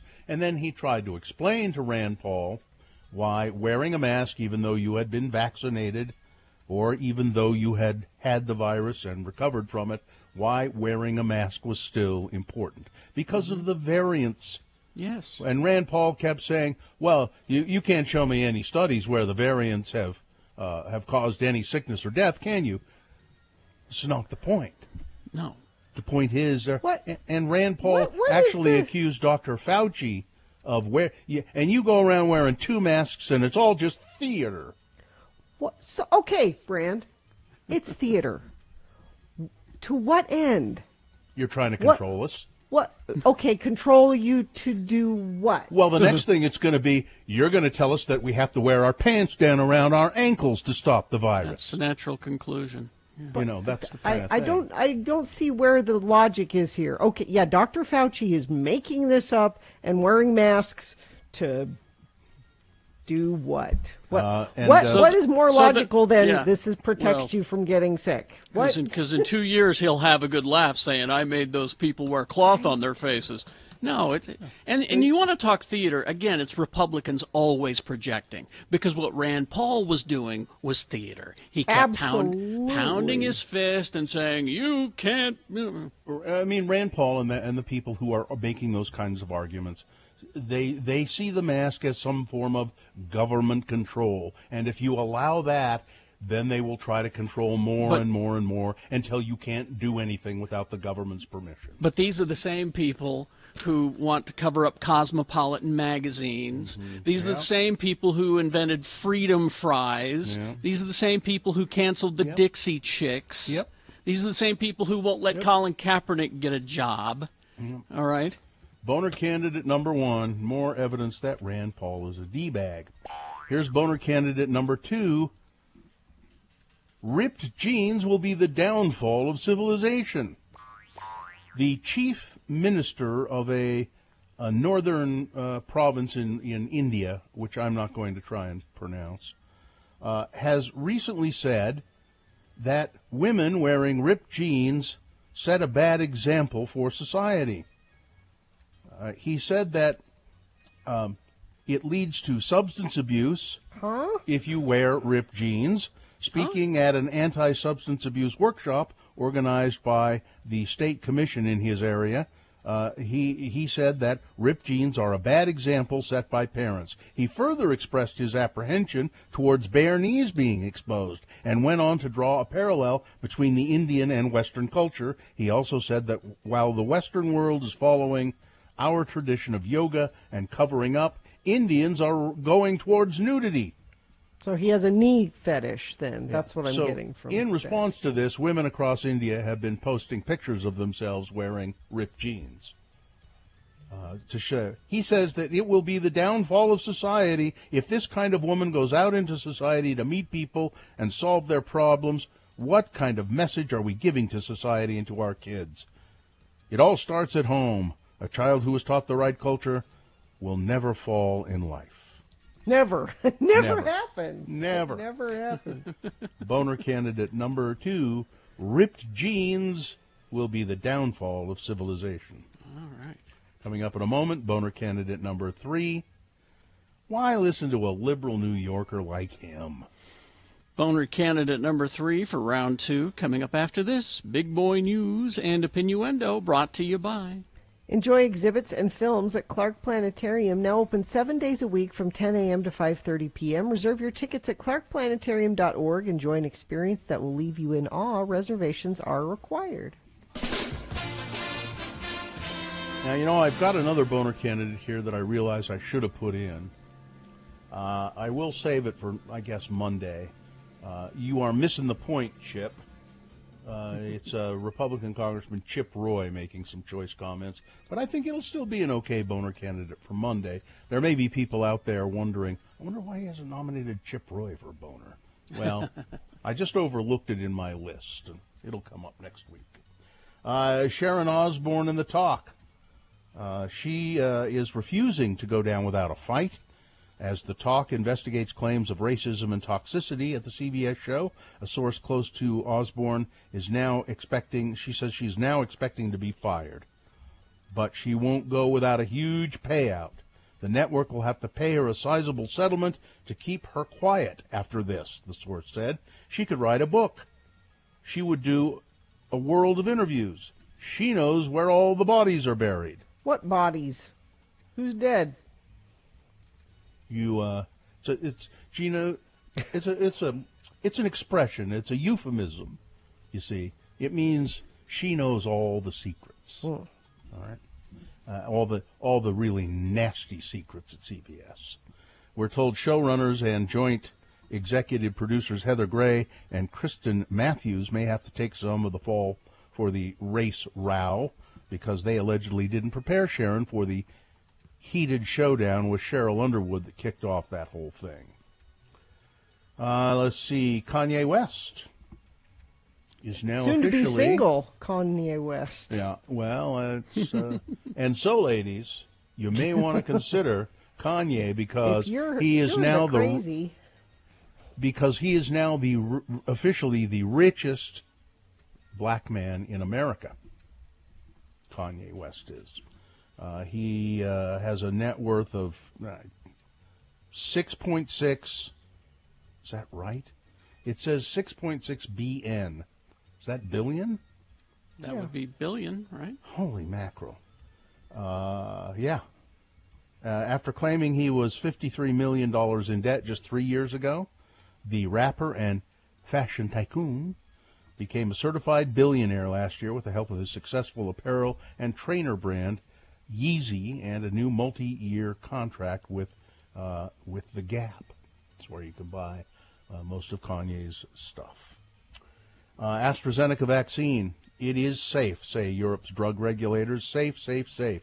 They say that now rarely there's a possibility of a rare blood clot or bleeding in the brain, but as the pandemic worsens in Europe, officials are desperate to get its use. Use it. There have been some pauses of using the AstraZeneca vaccine, but as the pandemic rages on in Europe, they say it is safe.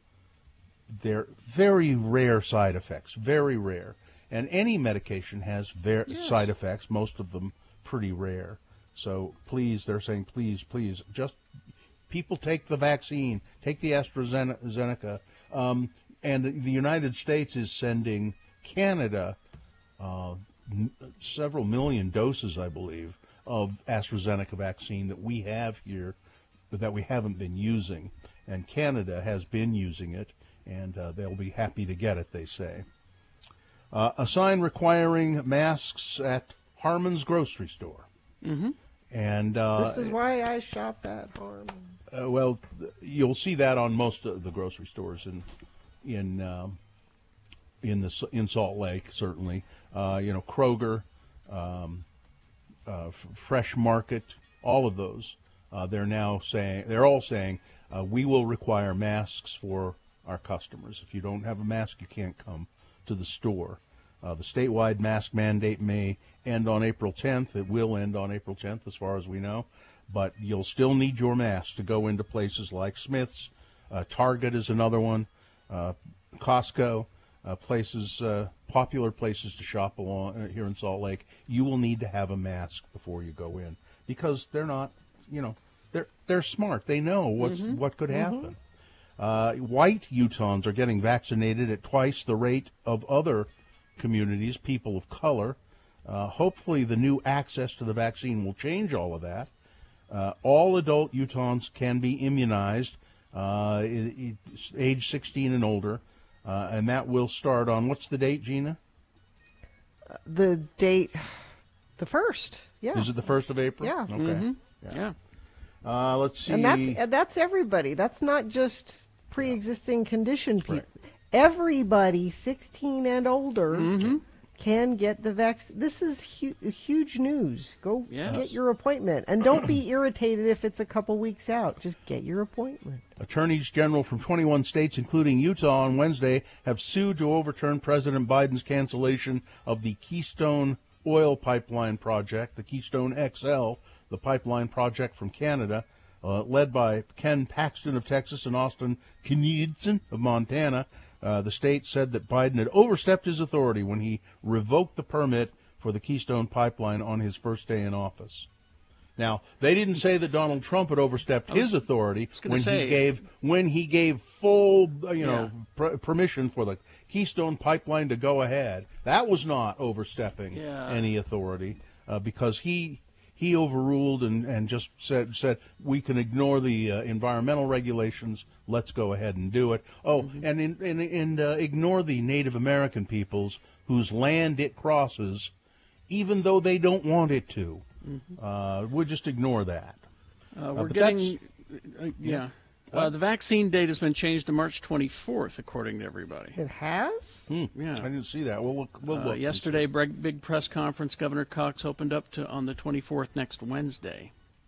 I should have that. I'll look and make sure that's correct. We're getting multiple reports here. Okay. So. In making the case against unionizing their warehouse in Alabama, Amazon has said, we have a great pay scale here, great compensation package.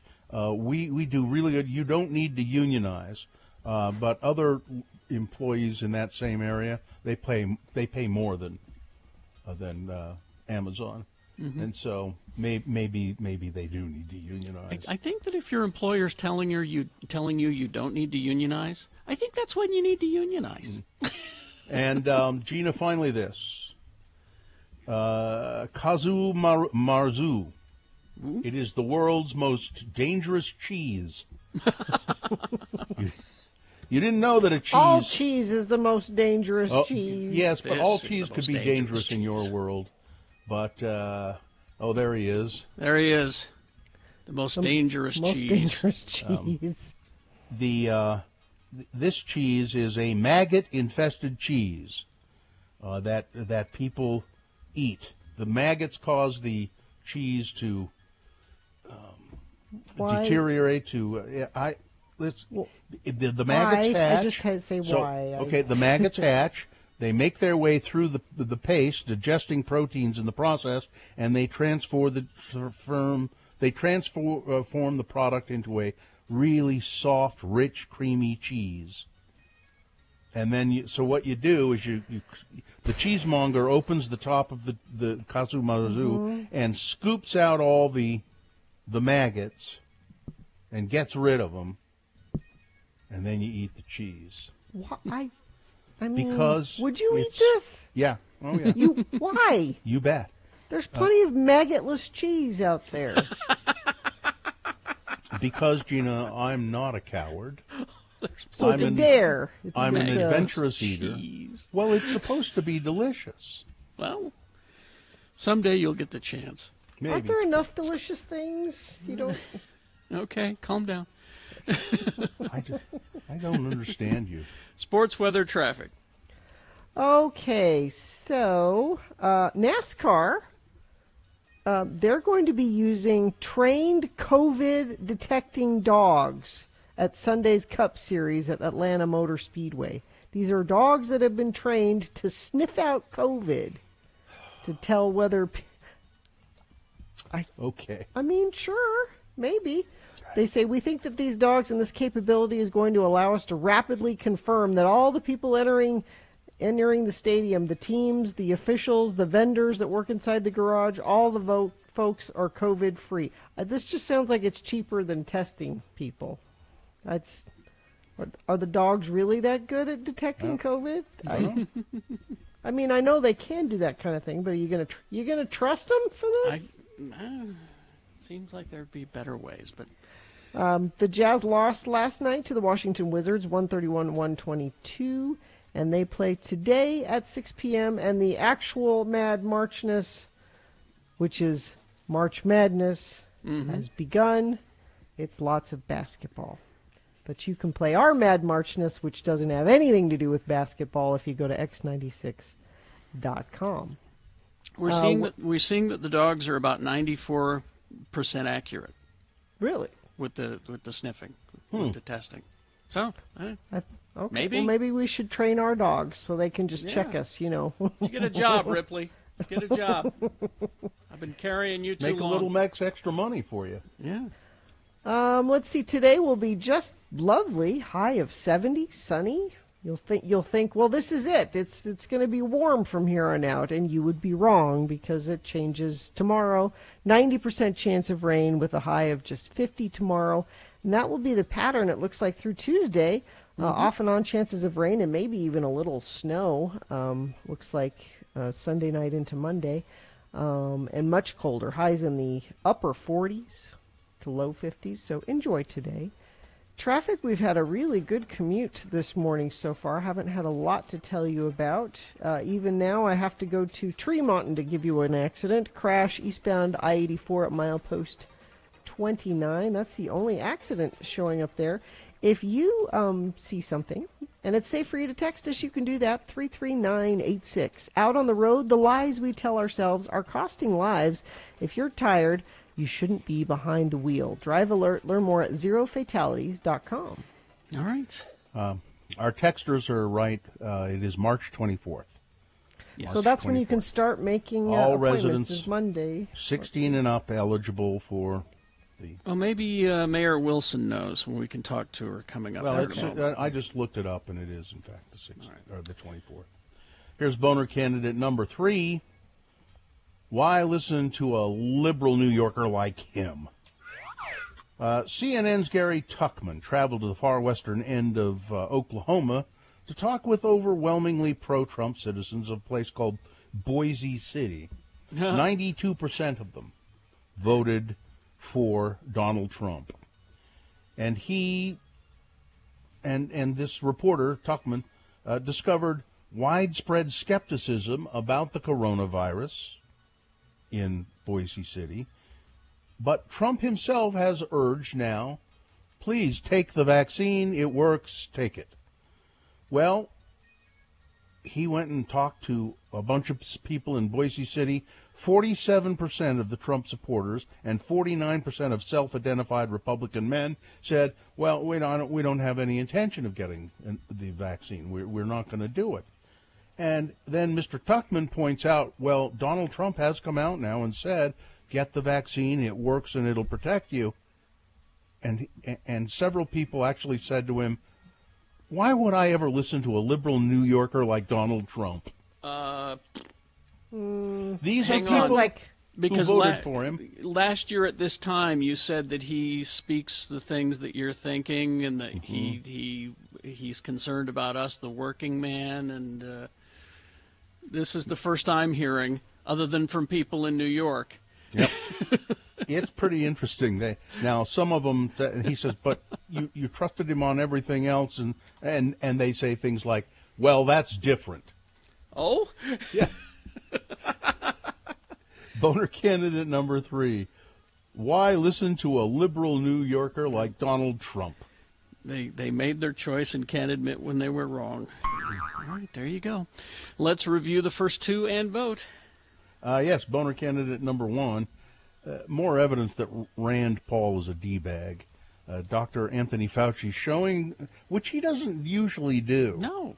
But he just showed he was so exasperated with Rand Paul. It's because Rand was doing the showbiz, pounding on the table and the whole thing. And Rand is not really a man of medicine.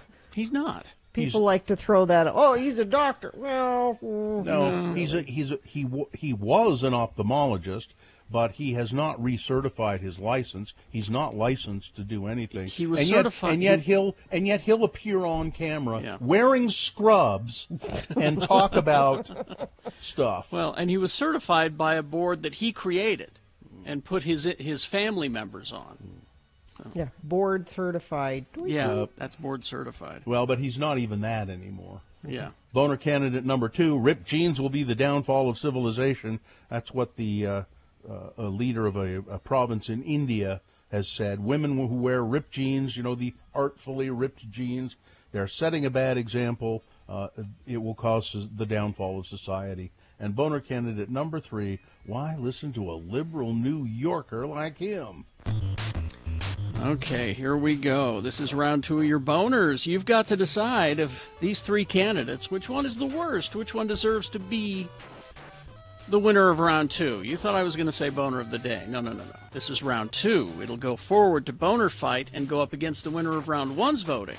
Then it has a chance to become boner of the day. That happens at 9:20. That's when boner fight happens. Right now, you got to pick one of these 3 candidates to send forward from round 2 to get that chance to be boner of the day. Pretty easy. 1, 2, or 3. Remember your candidate number, the one that you think should win, and put that single digit in the message of a text, and then text that to 33986.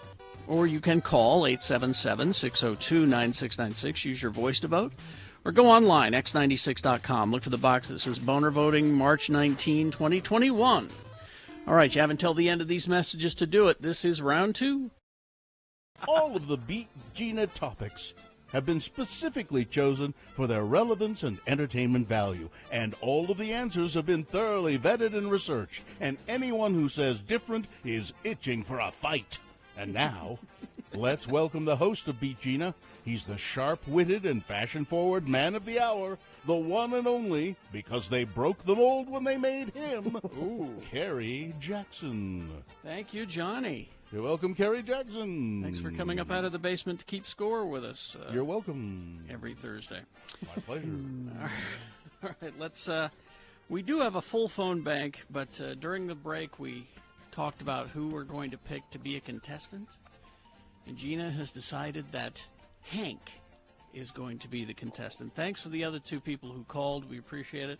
Hank said that if Gina beats him. Mm-hmm. That he will go to Squatters, just a block away from us. Moochies. There, Moochies. Oh, was it Moochies? I thought it was Squatters. Okay. Moochies, meatballs, and more. Several locations of Moochies. Yes. Several locations of Moochies, meatballs, and more. All right. Well, thank you, Hank. All right, Hank. The movie is Hocus Pocus. That's the trivia topic. And how we determine who goes first is a simple coin toss. So I would like you to tell me heads or tails, and I'll use the coin toss app to determine it. Let's go heads. Heads? All right, let's see what happens. All right, coin toss app says heads. You go first. Oh, man. That gives you an advantage in the game, Hank.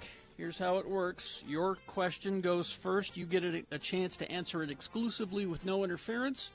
If you get it right, you get the point. If you get it wrong, Gina gets a chance to answer it and steal your point away. We'll go back and forth until we have somebody with 3 points. That will be the winner of the game. All right, here we go. Hank, here's your question. The excitement is so thick you can cut it with a spoon. Hank, what was the final ingredient for the life-sucking potion?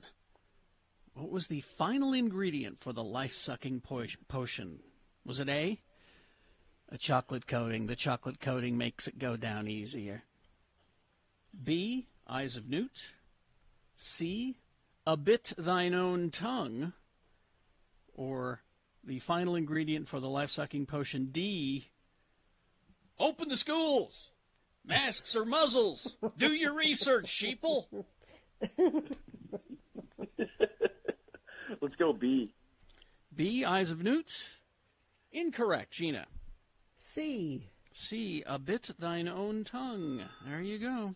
Well, the score is 1-0 for Gina, and Gina controls the question. A chance to sort of really command the game with this one.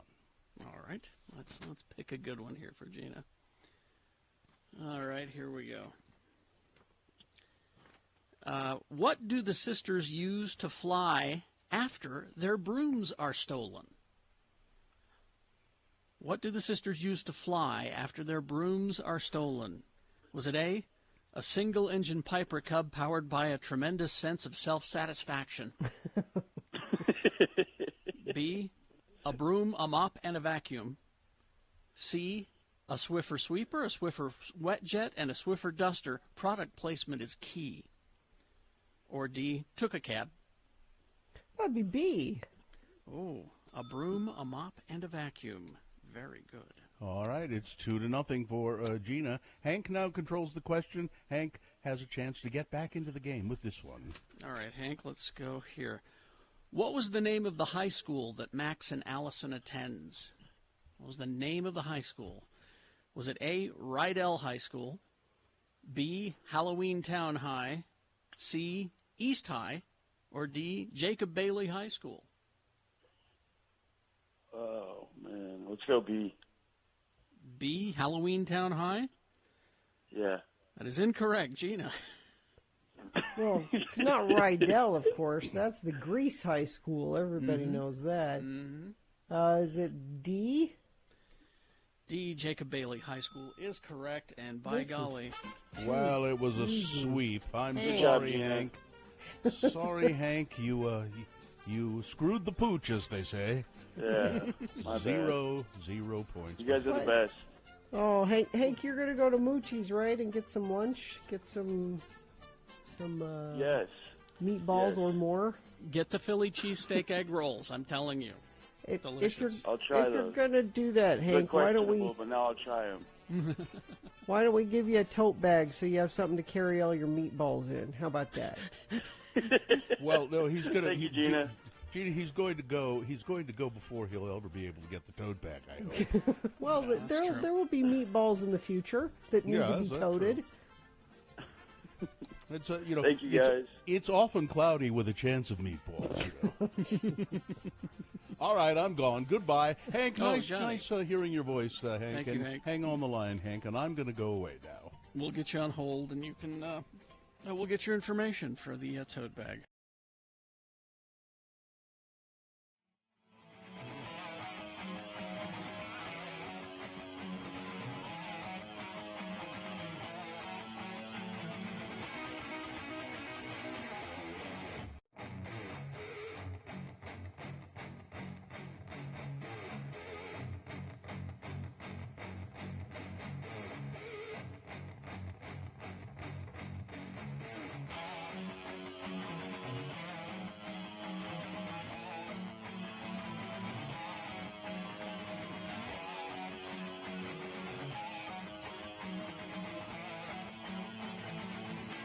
Let's award round 2 of your boners. And that's brought to you in part by stuff that I put on a potato. What stuff?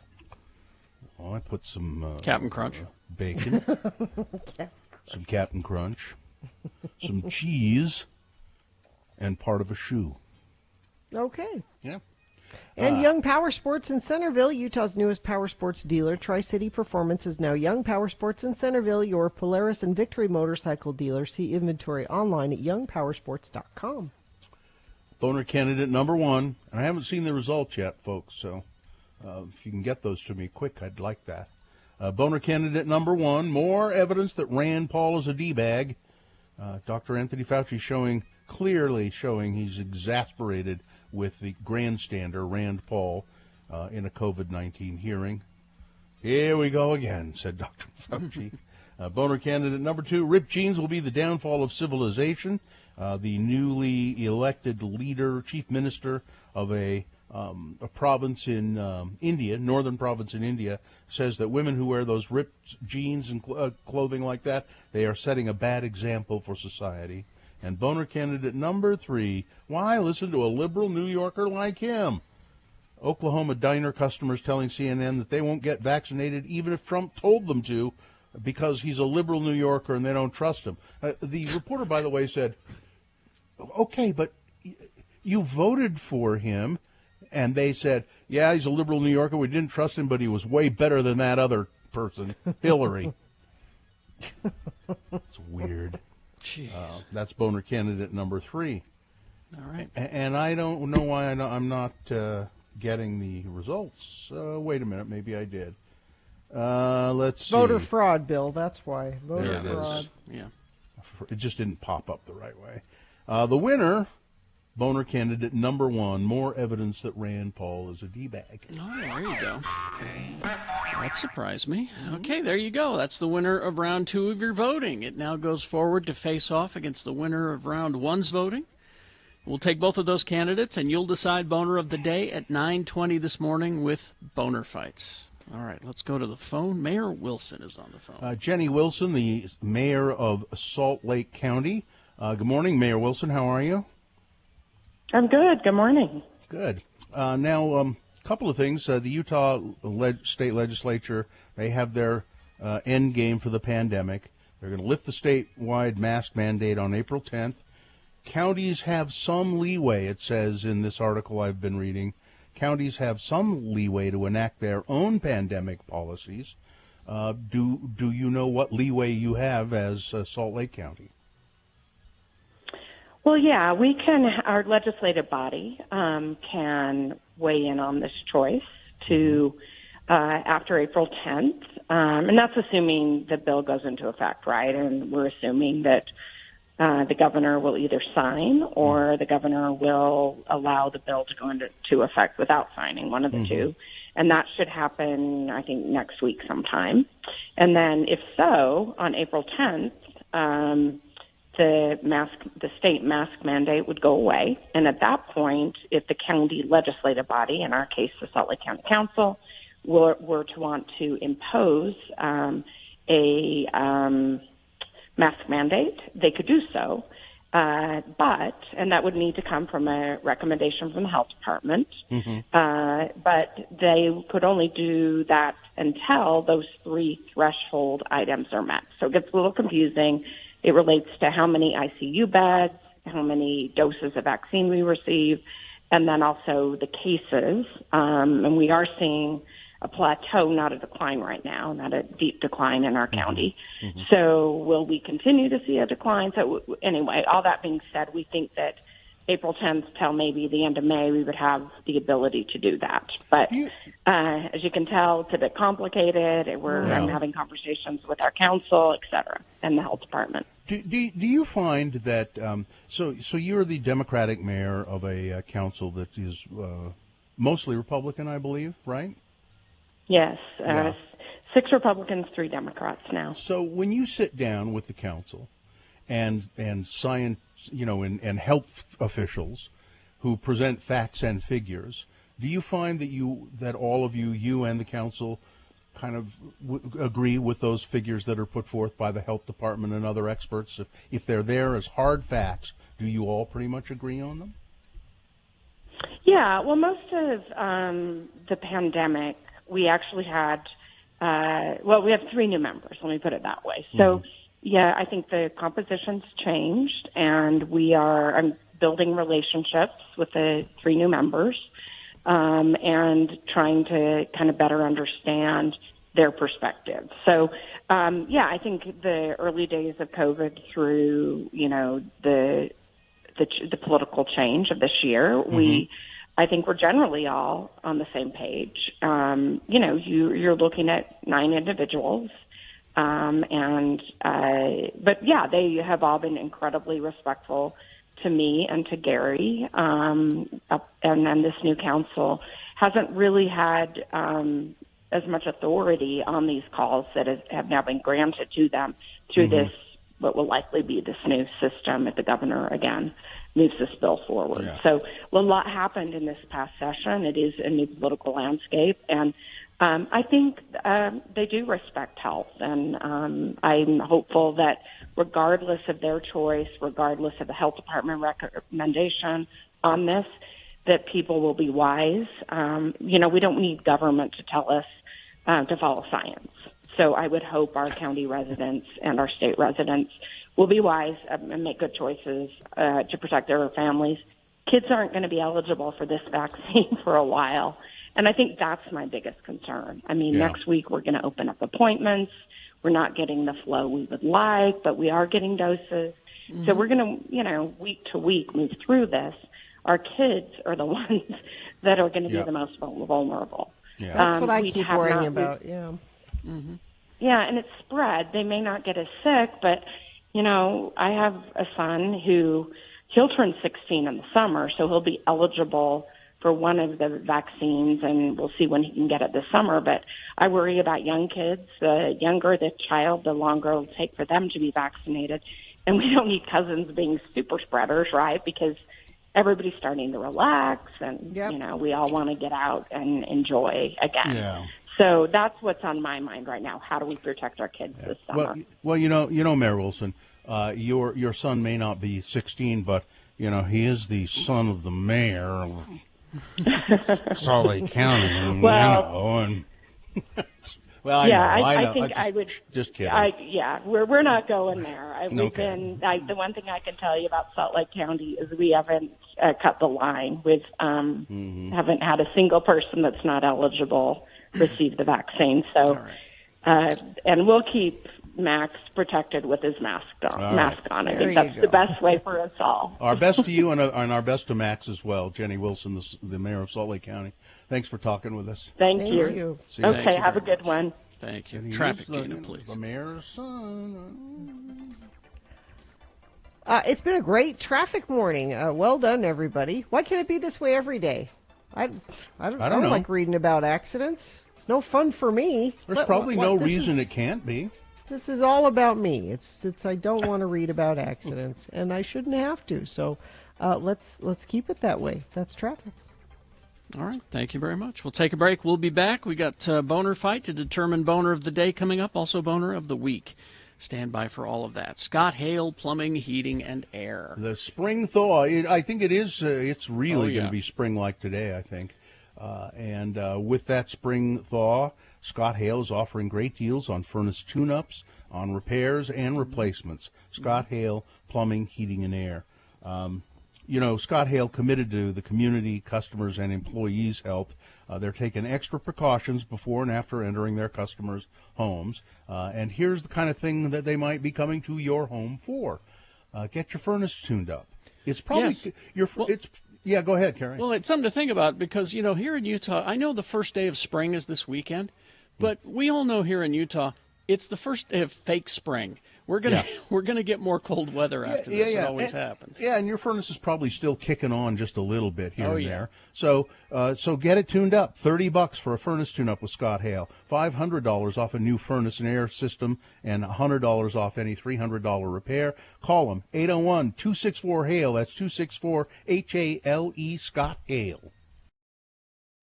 Let's see, Gina, if we can maybe recreate. This is before Carrie signed on. It was just you and I.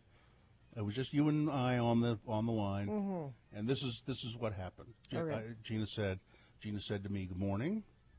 Morning, Bill. Hi, Gina. And then you asked me how I was. How are you today? Well, I'm doing pretty well. How are you? I'm fine. I may have to go to the Instacare later, though.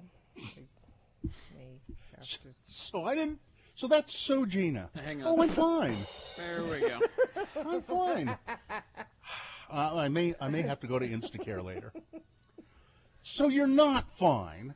I mean, no. I guess I'm. I mean, other than this one thing, I'm pretty good. Let me guess. Okay. You have a boil that may need to be lanced. No. You've broken your ankle. I don't know. Oh, we're getting warm there.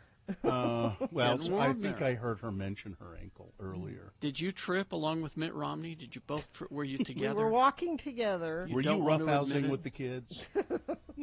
So remember a couple of months ago when I one time ordered dog food to be delivered, and I felt really bad for the delivery guy because it's like 50 pounds, and I'm like, I'm not doing that anymore to my poor delivery drivers. That's all You they mean do all day. The delivery drivers who get paid for lifting things and delivering things, and It's one thing to drop a 5-pound package on my doorstep. It's another to drop a bag of dog food.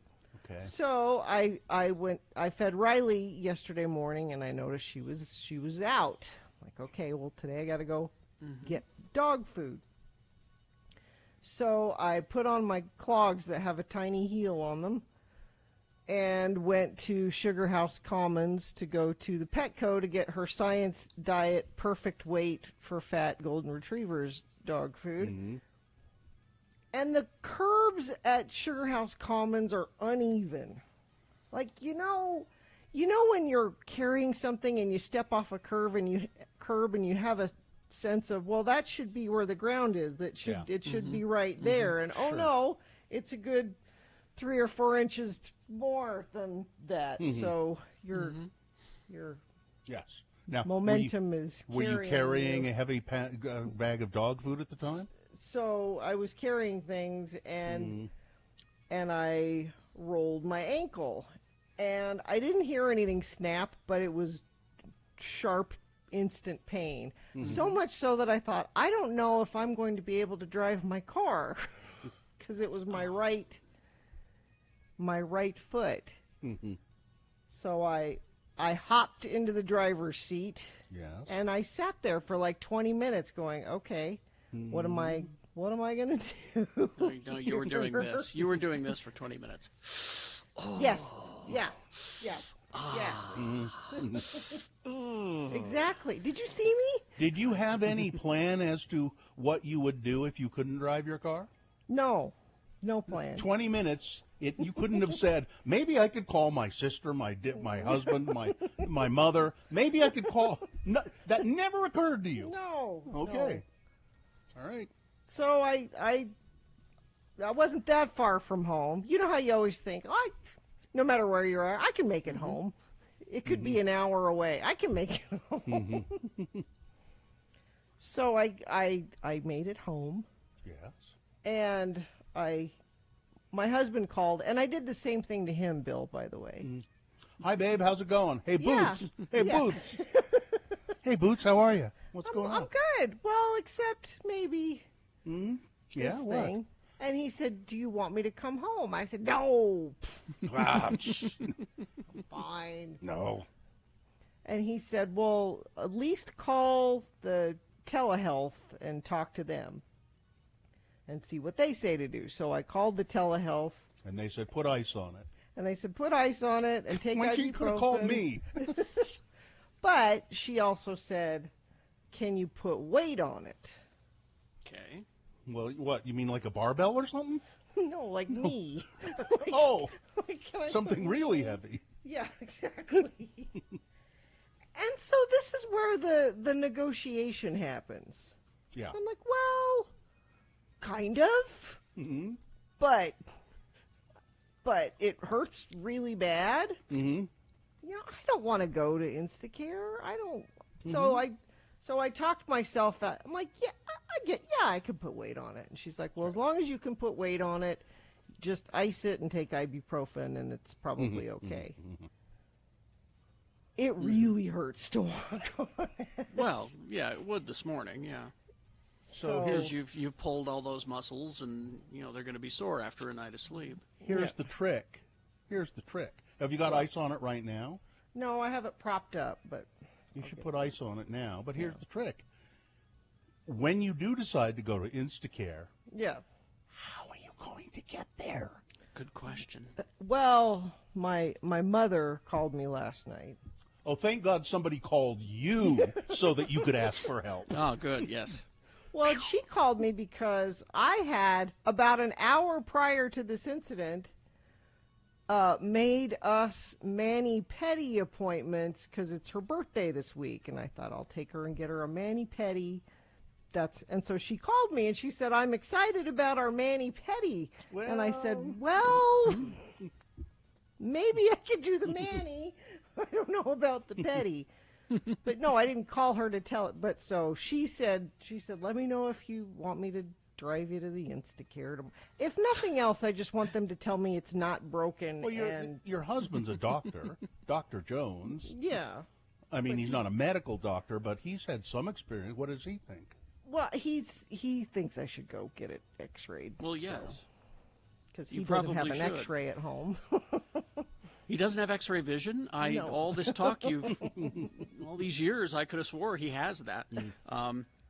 Now Sue says that you need to get that looked at because it could be your Achilles heel.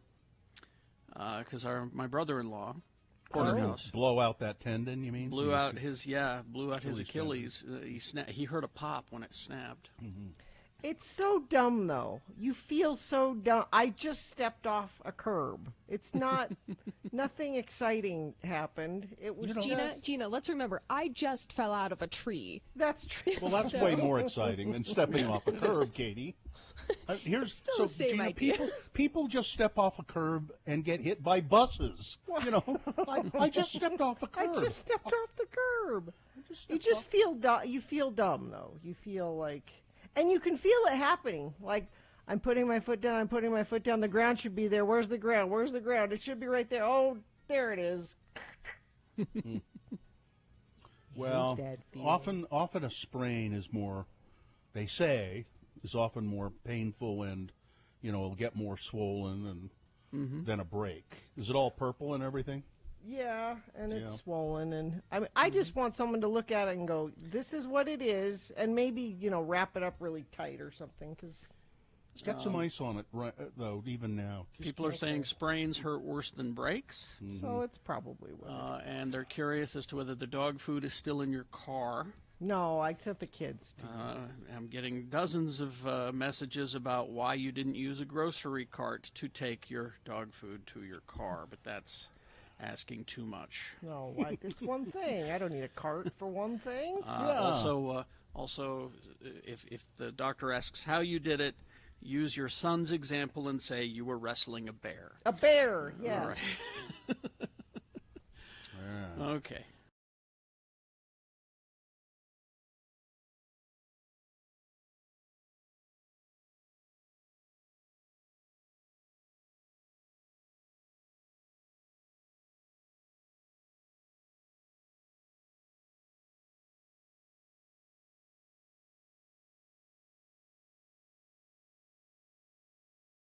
At a warning by top Arizona utility officials that Arizona is going to cut off power to L.A. Yeah, this could be a boner. To Los Angeles if the city proceeds with its boycott of all things Arizona. The mayor on Wednesday defiantly rejected a warning by top Arizona utilities officials that the state could cut off power to Los Angeles should the city proceed with its boycott. Spokesman Dave Beltran told Fox News that the message didn't even warrant a response. We're not going to respond to threats from a state that has isolated itself from America that values freedom, liberty, and basic human rights, Beltran said.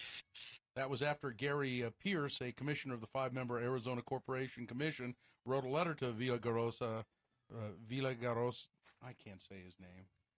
It's Villaragosa. Just mangle it.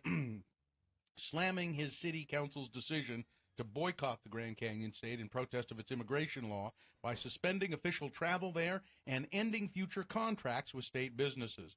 Noting that a quarter of Los Angeles' electricity comes from Arizona power plants, Pierce threatened to pull the plug if the city council does not reconsider. Doggone it! If you're going to boycott this candy store, then don't come in for any of it, Pierce told Fox News. Well, I'm sure that they'll do that. I am sure that Arizona... As a matter of fact, if I were California, I'd say, go ahead. Go ahead. Shut it off. Go ahead. Put up or shut up. You already look bad, Arizona. Do that and look worse. They're not going to do it, is the point. No. They would never do it. They can't do it. We're going to cut off your power. Uh-huh. Okay, fine. Do it.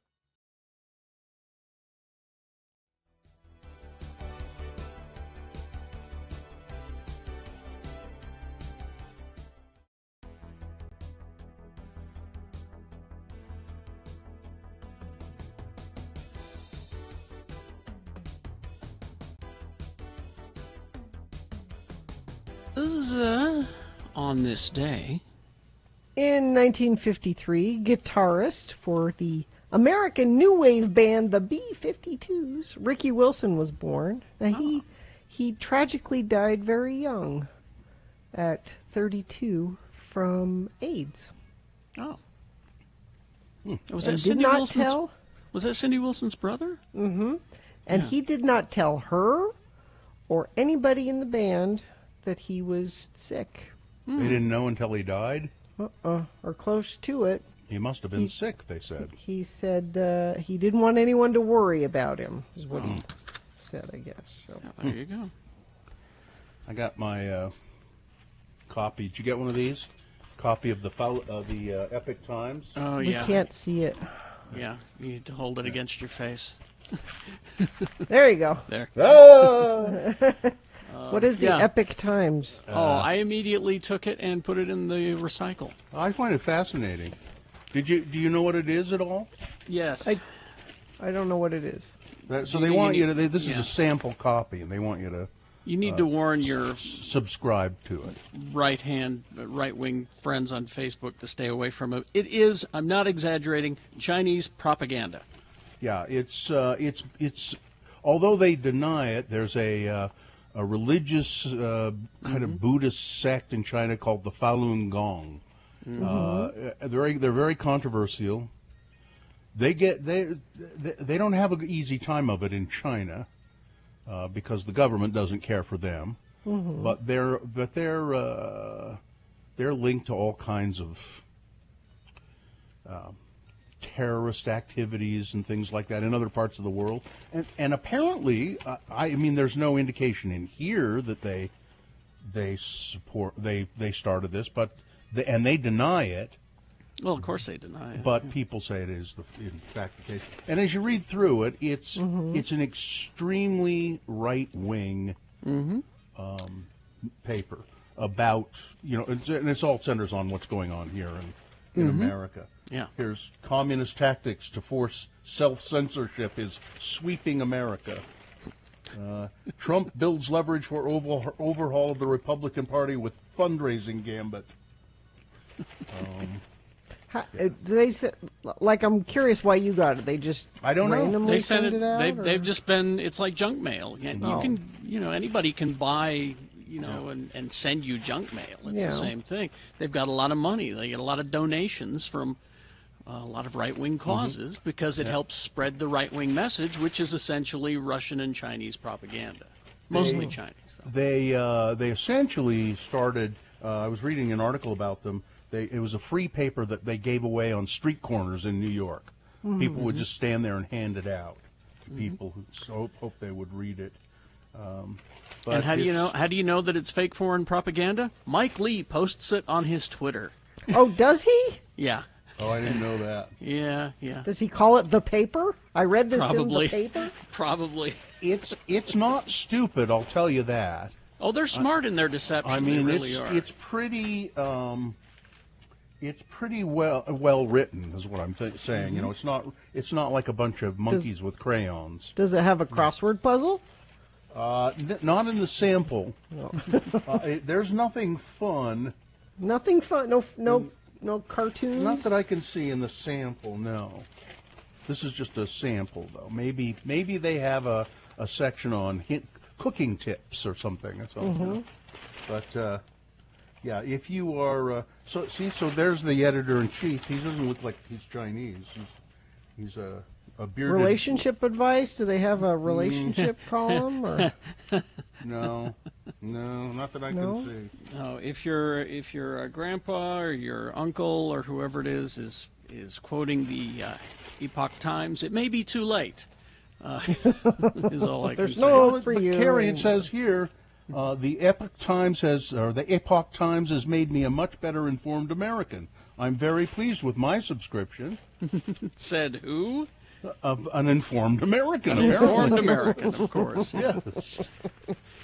Now an informed American. Formerly an uninformed American. I guess I want to be an uninformed American then. I You guess. are officially informed American. Yeah, I'm sorry, Gina. I'm looking for a crossword puzzle. No. Oh, maybe they have movie listings. Let me see. Movie listings. How about quips and quotes? Do they have any of that? No. All right. Nope. I'm sorry, they don't. Police blotter. Is there a police blotter? No. Oh, here's the community billboard. It says here that Mrs. Johnson is bringing a 3-bean salad to the. No. It's stay away from it. Gina, wait. There are comics. There are? Yes. Dilbert, Peanuts, Red Rover, Grand Avenue, and Mutt and Jeff. All I had to hear was Dilbert, and I know where that's coming from. Let's see, Dilbert. Because that Scott Adams guy is a right-wing A. Hello, comrade. It says, how will the pandemic last? They say the pandemic will last 75 years, comrade. Yeah, I'm numb over that, comrade.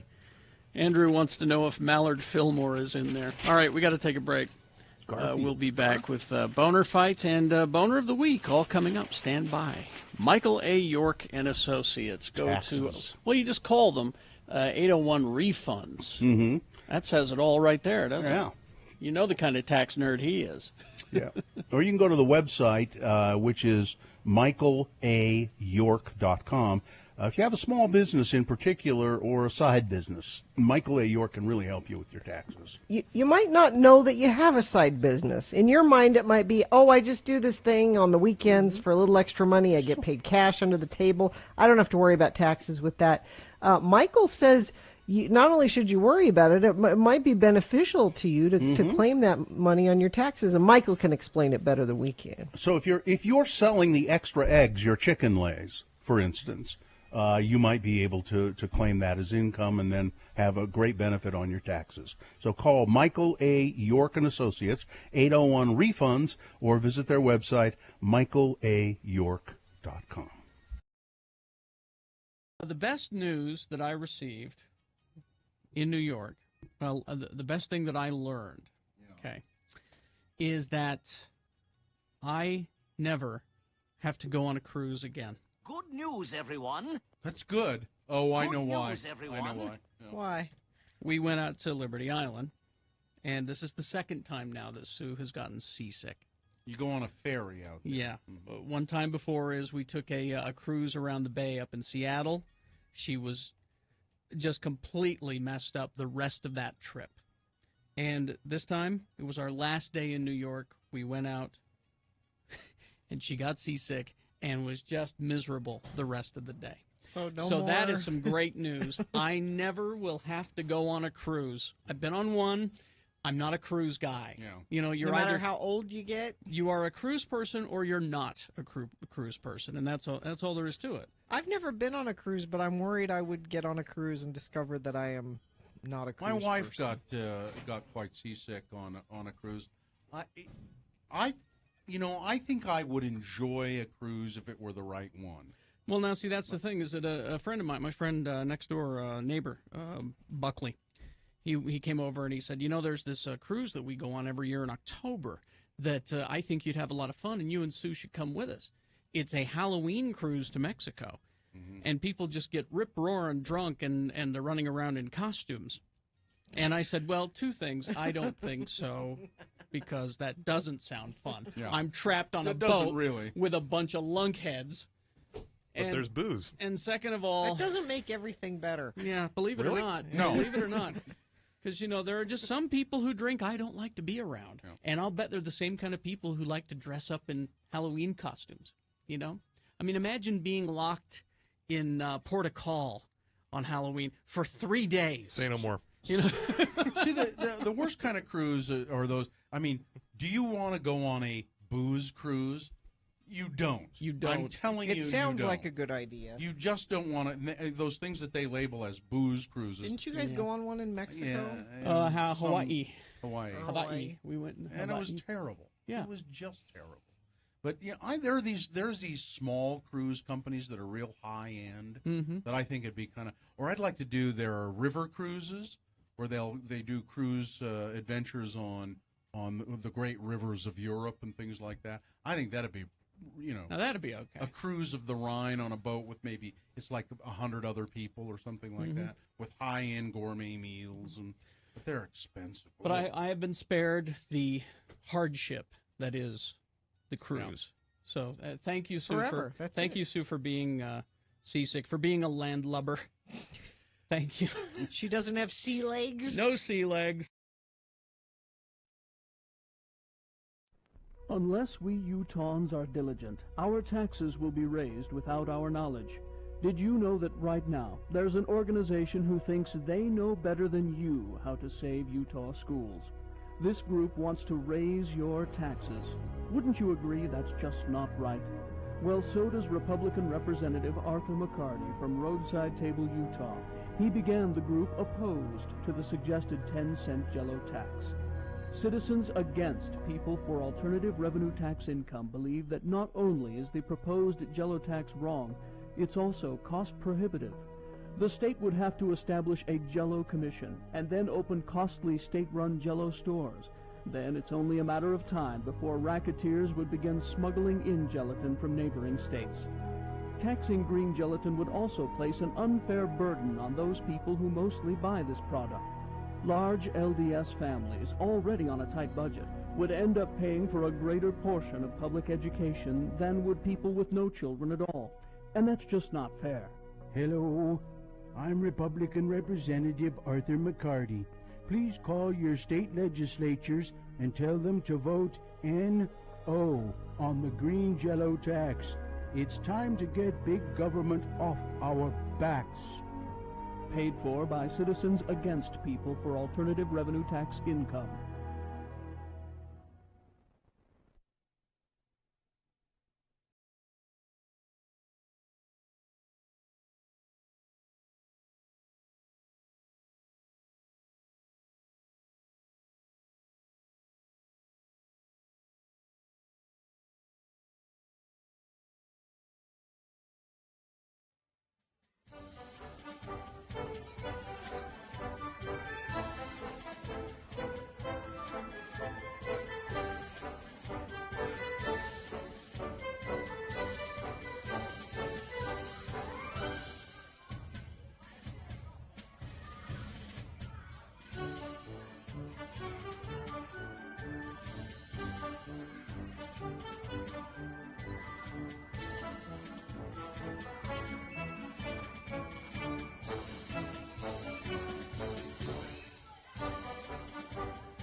All right, we have Boner Fight coming up here in about, 5 minutes. So Okay. before that, a reasonable amount of news brought to you by... Tim Daly Auto Group, home of the Forever Warranty on all new and select used vehicles at Tim Daly Infinity, Tim Daly Ford, and all 3 Tim Daly Nissan locations. Well, there's an article here that says short men talk about the big challenges of dating. I'm not going to go into that. I'm not even going to read it. You managed to get married? Must not have been too hard. Oh, you don't know. Twice I managed to get married. Let's see. Speaking of getting married, a person claiming that she's married to Saturday Night Live star Pete Davidson has been charged with criminal trespassing and stalking after she was taken into custody at his mother's Staten Island home. Oh, that's scary. Michelle Mutretti, 24 years old, showed up unwarranted and uninvited at Pete Davidson's mother's house in Annandale at about 3:30 p.m. on Thursday. The SNL star, Pete, was not at home because he lives with his mother, you know. Mm-hmm. He was not at home, and it's not clear if Mutretti got inside the house, but someone related to Davidson spotted her and called 911. Police have taken her into custody. Besides trespassing, Ms. Mutretti is charged with stalking and harassing Pete Davidson. Mutretti has tried publicly to associate themselves, and it specifically says themselves. Mutretti has publicly tried to associate themselves with Davidson. A now deleted news release distributed widely in the news media on PR Newswire service, announced that Mutretti, who uses the here it is at the very end, who uses the pronouns they them, Davidson founded an experimental and digital entertainment group called Bodega Cats. So Mutretti says that Davidson and they formed together? Yeah, founded an experiential it says, and digital entertainment group. It doesn't say whether that's true or not. I follow on Twitter an account called Bodega Cats. Oh, really? Which is just cats, pictures of cats in bodegas. Oh, I've seen that. My guess is this is all made up, and this person's head. Yeah, sounds about right. Yeah, I'm married to Pete Davidson. Oh, and we have a media company together. That's what it sounds like. Another interesting item here. They've selected a replacement for Rush Limbaugh. Dan Bongino. Dan Bongino is a conservative commentator. It says here he has joined the scramble to inherit the show, and the mantle left behind Rush Limbaugh. Yeah, the headline is misleading. It says Dan Bongino tapped to take Rush Limbaugh's radio time slot. All you need to know about this is Jason Chaffetz approves. Oh, then he's perfect for the job. Cumulus Media's Westwood One said Bongino will begin a new 3-hour program from 12 to 3, the time slot that Limbaugh occupied before his death. Bongino's news and opinion show will launch May 24th. I've been listening. What to brand how of crazy is it? I would like to know. Where does he fall? Don't know. So they're saying he is not necessarily the permanent replacement. He's worse than Rush. He's a former Secret Service agent. Allegedly. He's become a popular commentator on Fox News, which That's is why featured frequently on. I have heard him on Sean Hannity, and he comes across like he's an investigator, like he's a tough, smart guy investigator, which he is none of those things. If you want to know anything more about him, he does have a podcast. But so does everybody. Showtime is going to do a 7-part, I think it is, series on the January 6th storming of the Capitol. I've seen ads for this, yeah. Is it a documentary? Is it Vice? It's an unlimited. It's an untitled limited series. The Comey. Oh no, this is. See, it's. I think it's morphed into a different story. I think it's Vice. Vice would no, be it says HBO. Showtime. Yeah, Vice would be HBO. Let me see. Now I've got it. Showtime is set to develop an unlimited, untitled series. Well, they're going to have to give it a title. It's from the people who did the Comey Rule. So it'll be a dramatic thing. Then. Oh, okay. Then I saw something else on HBO then on Vice that they did on January 6th. So. Yeah, they've done. Vice has done some news reports on it. But. Yeah. Showtime has ordered 3 scripts for the untitled limited series about the events of January 6th. It's going to be it's written, so it's going to be a dramatic account of it. That could be interesting. I'm still looking forward to, and I think it's coming up on the 23rd, the QAnon documentary 3-part that's going to be on, I believe, HBO Max. Let's say the FDA is warning people, do not drink Real Water brand water. 5 children have been hospitalized after drinking this water. The Food and Drug Administration says don't drink the Real Water brand. It's linked to children who have been hospitalized with liver illness in Nevada. They've all recovered, but the FDA is investigating. Consumers, restaurants, and retailers have been told not to drink or cook with it. The Real Water, alkaline water, until more information is known about the cause of the illness. Real Water is a water that's infused with negative ions, which are supposed to do all kinds of wonderful things for you. It's magic. Yeah. And a federal judge has ruled a series of redactions proposed by Ghislaine Maxwell and prosecutors to transcripts submitted under seal set by the government last month, and they say there are some things in here we're not going to be able to say because they are too sensational and impure to be revealed to the public. Too sensational and too impure. I can't imagine. All kinds stuff gets released all the time. That's unfortunately, I can't imagine it. So something so impure you can't mention it on. Yeah, it would not be. It's so unsavory that we just better not let the public know about it. I'd rather know, but anyway. It's Boner Fight, the final round. All right, here we go. The winner from round one. Back in the 7 o'clock hour. It was, we're not going to teach our kids to hate themselves and their country. That says, that's Governor Ron DeSantis down there in Florida, who says that schools will not be taught the curriculum of critical race theory. He says it teaches kids to hate their country and hate each other. No. But it doesn't. I mean, it's just a curriculum which examines the role of racism in everything that happens around you. And that is not to say that racism happens in everything around you. Well, no. It just says, let's see where it is and root it out. But Ron DeSantis doesn't think that that's necessary. Learning the facts may make you hate us. And that's going up against number 2, more evidence that Rand Paul is a D-bag.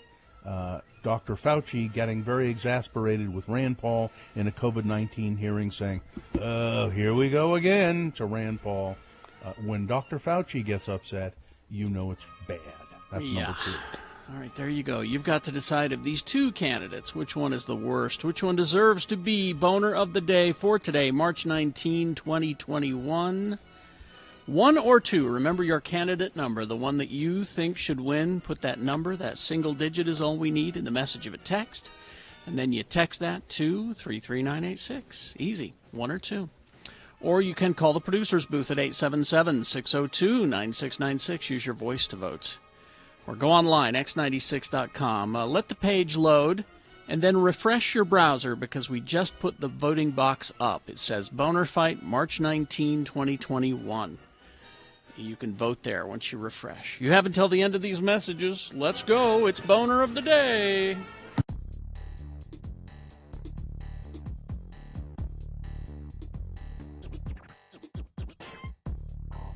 All right. Gina, you've had a question? Oh, I thought Bill had a story, but I do, but go ahead and ask your question, and then maybe I'll do my story. My husband does most of the shopping, and he came home with this yesterday. Okay. And you guys may know, or I'm hoping friends of the program may know, at x96.com/live, he bought something called banana sauce. Have you guys ever heard of banana sauce? You put that on your banana. He's gonna surprise you later on. You should have been snooping in the groceries. But so it's clearly not made from bananas because it's red. So it's not like mushed up bananas. That doesn't mean it's not made from bananas. Well, what do the ingredients say? Let's see. Ingredients: water, sugar, banana. Oh, it is. Yeah. So, but it's red. Let's keep going. There's Gina once again, the inquiring mind. Well, it can't be a banana. Does this look like it's made from bananas? It doesn't. It's got a picture of bananas on the label, and then I would go, I wonder what the ingredients are. Oh, bananas. Vinegar, salt, onion, chili, garlic. So it's like a sweet, it's just a chili, sweet and spicy kind of sauce for your whatevers. Yeah, what do you put it on? What do you do with this? Whatever you want. You could put it on rice. You could put ice it cream. On, that's fine. Noodles. Yeah, it's just a tangy accompaniment, sweetened. Yeah, probably it's a little sweet and tangy, and sounds good. It's a product of the Philippines. He probably saw it and thought, I'd like to try that. Mm-hmm. Rather than, that doesn't look like bananas. So, you married a man with an inquiring mind so that you didn't have to have one. Yeah, I don't know that I will ever consume banana sauce. Here's an odd story for you. I had a bizarre experience yesterday. What? So I ordered. So I don't order a lot of stuff from Amazon, but my gosh, it's really convenient. You know? I was going to say, why not? That's I mean, I don't know why I don't do it more, but it's because it hurts local businesses. Yeah, I'd rather shop That's locally. the reason you shouldn't. I'd rather shop locally, but there were every once in a while there's a specialty item I can't find, or I can't find. Maybe it's a pair of some clothing I can't find the right size or whatever. So anyway, I ordered this item. It doesn't matter what it was from Amazon. And it was $10, and it was free shipping because I'd have Amazon Prime. Mm-hmm. So, and then the way they track the packages, man, it's really slick. I mean, they say, okay, the package is left here, and now it's here, and now it's here, and then they say the package has been delivered to your house. It's on your front porch, and it was there at 3:15. Yeah. So when it said that, I went out and there was no package, and I'm looking around. I go, "There's no package anywhere." But clearly it said 3:15. So I got a hold of Amazon, and they said, "Well," I said, "maybe it just got delivered. It must have just gotten delivered somewhere else." And they said, "Well, we'll just refund your money." And I said, "Well, I don't know. Should I wait a day or two?" "Well, you could, but we'll just refund your money, and we'll give you a $5 credit for your trouble." And I said, "Okay, thanks." And then I thought, I'm not going to order that thing again anyway. I'll go try and find it somewhere else. So yesterday, the woman next door comes over and says, "Here, this was delivered to my house." Now, Amazon has already said they're going to credit my account for $10. So she comes over and says, "Here, this package was delivered here accidentally. It's for you. It's the missing item." So my decision then is, do I keep it and steal $10 from Amazon? Or no, I don't. Now No. you're on record. Right. Well, This is the radio bill? So I say to myself, no, of course I don't. And I called them. It was such a hassle to get them to take $10 back from me. I was on the phone for a half an hour. It's like they couldn't figure out how to do it practically. Nobody's ever called to give us money back. I said, I just don't want to cheat you out of this $10. Well, okay. It's like we're not used to people. It's just $10. Doing the right thing. I mean, I was on hold for 20 minutes while this woman tried to figure out how to. She wasn't quite. So either she was inept or it just doesn't happen. I don't know. But what a hassle to get to give them back their $10. And I hope I still get my $5 credit. I'm sure you will. I hope.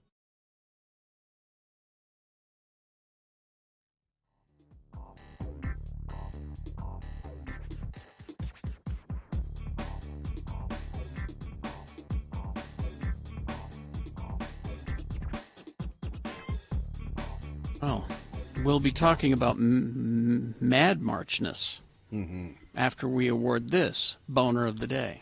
Yes, indeed. And the Boner of the Day is brought to you in part by a potato with stuff on it. and the shoe that Bill said he put on top of his. It was part of a shoe. Part of a shoe. Yeah. I couldn't put a whole shoe on there. So we had Boner candidate number 1. We're not going to teach our kids to hate themselves and their country. It's Florida Governor Ron DeSantis saying critical race theory will not be taught in Florida schools because it teaches kids to hate their country, to hate each other. But as big a jerk as Ron DeSantis is, when you start messing with Dr. Fauci, you're asking for trouble.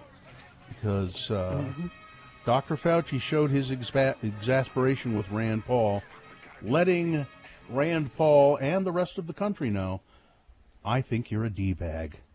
And that wins Boner candidate of the day. All right, that's Boner of the Day for March 19, 2021. Now eligible to be Boner of the Week. We'll find out who Boner of the Week is in our next break when Dave the Flower Guy calls in and tells us who Boner of the Week is. All right. Mad Marchness, our brackets that we have on our website at x96.com. Just click on the Mad Marchness banner. It has all 4 of our pictures there. And we all submitted. And, The voting for round 3 is now over. Voting is closed. Voting for is round closed 3. for round 3. All right. So we know what happened there then. So we know who the final 2 are. Now, how it broke down was thusly. Yeah. We had Gina's handmade fancy horse racing hat. Mm-hmm. Thanks, Dustin. Going up against Bill's pick, A Drink by the Fire. Yeah, a lovely photograph of a Manhattan that I made myself, and it was there, my fireplace in the background. Now, in that round, A Drink by the Fire won. Yeah, I figured. So I'm out. That was it. That was my my last out. pick that was in. You are out. Now in the other bracket, Bill's A Note from My Kid About a Dead Raccoon going up against my last pick, my dogs Hudson and Ripley. And Hudson and Ripley won, didn't they? No. Oh, no. You're kidding me. Welcome I told to the club, you. guys. I told you it was a good pick. And I don't know why you won't believe me when I tell you I know this game. Well, and it's a good pick. Apparently it was, so now the final is me against me. You against you. Well, that's kind of weird. There ought to But be Carrie, I'm more concerned. Your wife said that you're in big trouble. If you got a bag packed. Well, I just got to say right now, I have to quit my job right now, so this is my last day. Again, this is working against me. I shouldn't have released this information because mine enemies, don't want me here. So, yeah. It must have been close, at least. The voting must have been close. I don't have any totals. I feel Well, terrible Bill, who are about you this. going to root for? It's who? Which candidate are you going to push? Well, This because is I'm like, an alcoholic, I'll have to go for the drink. This is like in the Academy Awards when, two actors from the same movie are up against each other in a category. It's the same thing. No, Who it's do you not root like that for? at all. No. No, because it's just one person. I don't know. I don't. I think I'd have to go for. You'd better decide because Sue is turning off the Wi-Fi here at the house even as we speak. So. Yeah, I don't know. I'll think about it on the weekend. Do I have to decide now, right now? No, you don't. No. Okay. As a matter of fact, we'll start the voting, I believe, again on Monday. Yeah. Okay. I guess that the voting is not applicable on the weekend, according to this. Okay. It says Monday, March 22nd, starting at 6 a.m. Okay. I can't believe that note. I can. The minute I saw it when you first put it up, I said that one could go all the way. Absolutely. I don't know. I'm embarrassed by it. Whoever put this together has got their dates wrong because it says Monday, March 22nd at 6 a.m. through Friday, March 29th at 9:30. March 29th is a Monday. I think they're thinking the 26th if they want to do it on Friday. So somebody, whoever it is on our website, may want to fix that.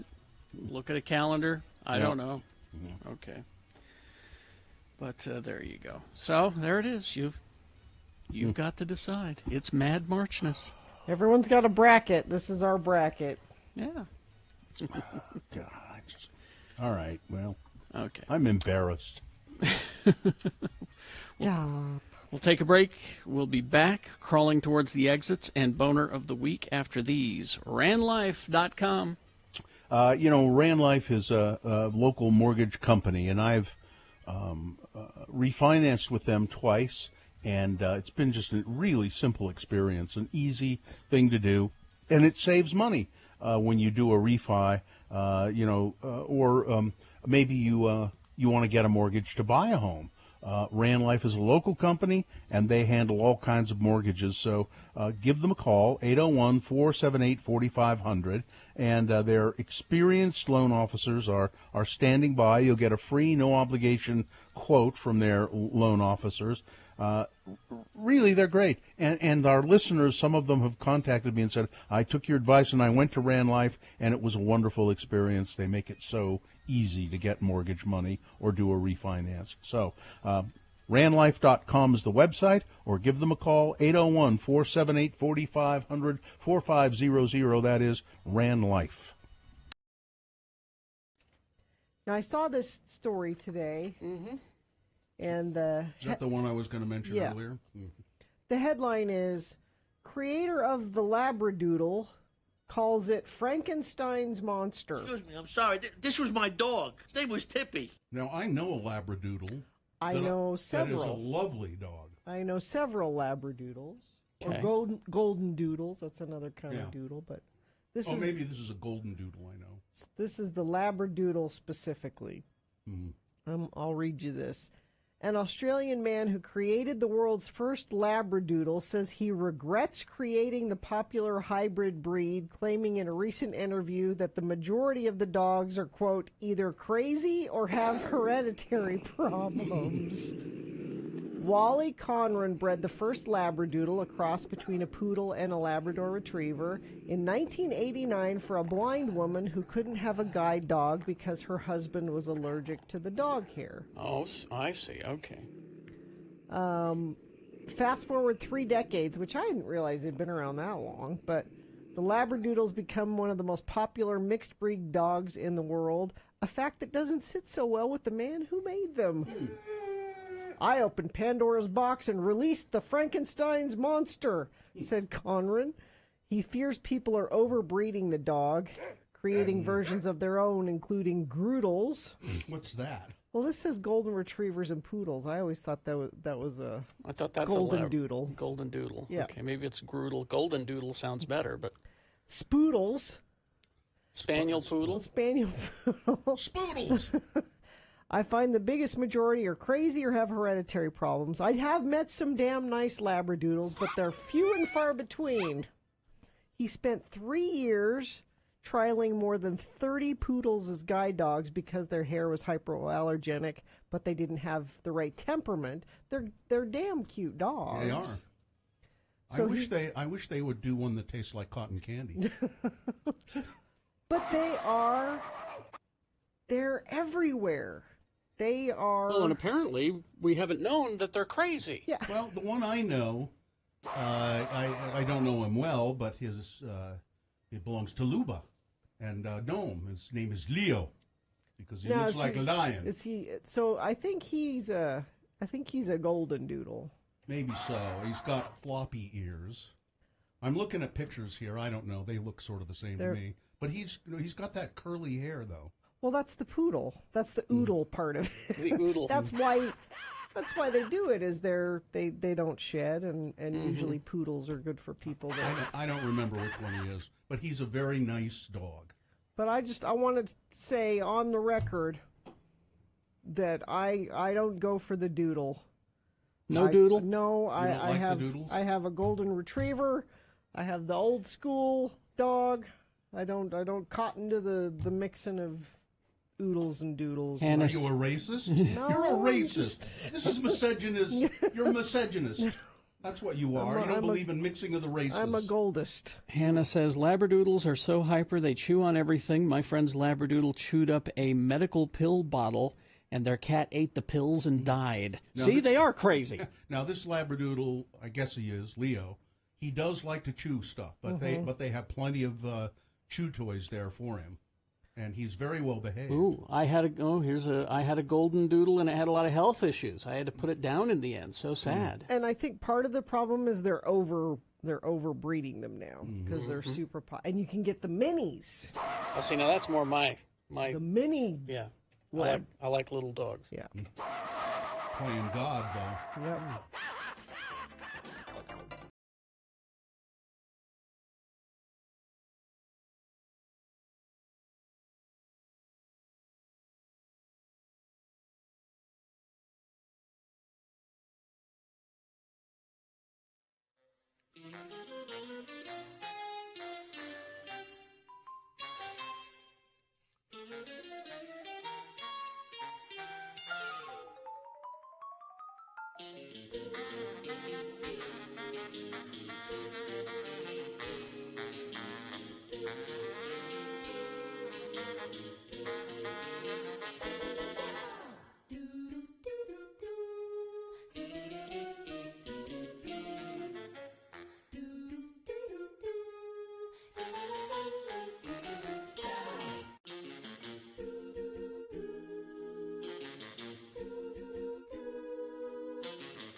Enough real things to be upset about that we...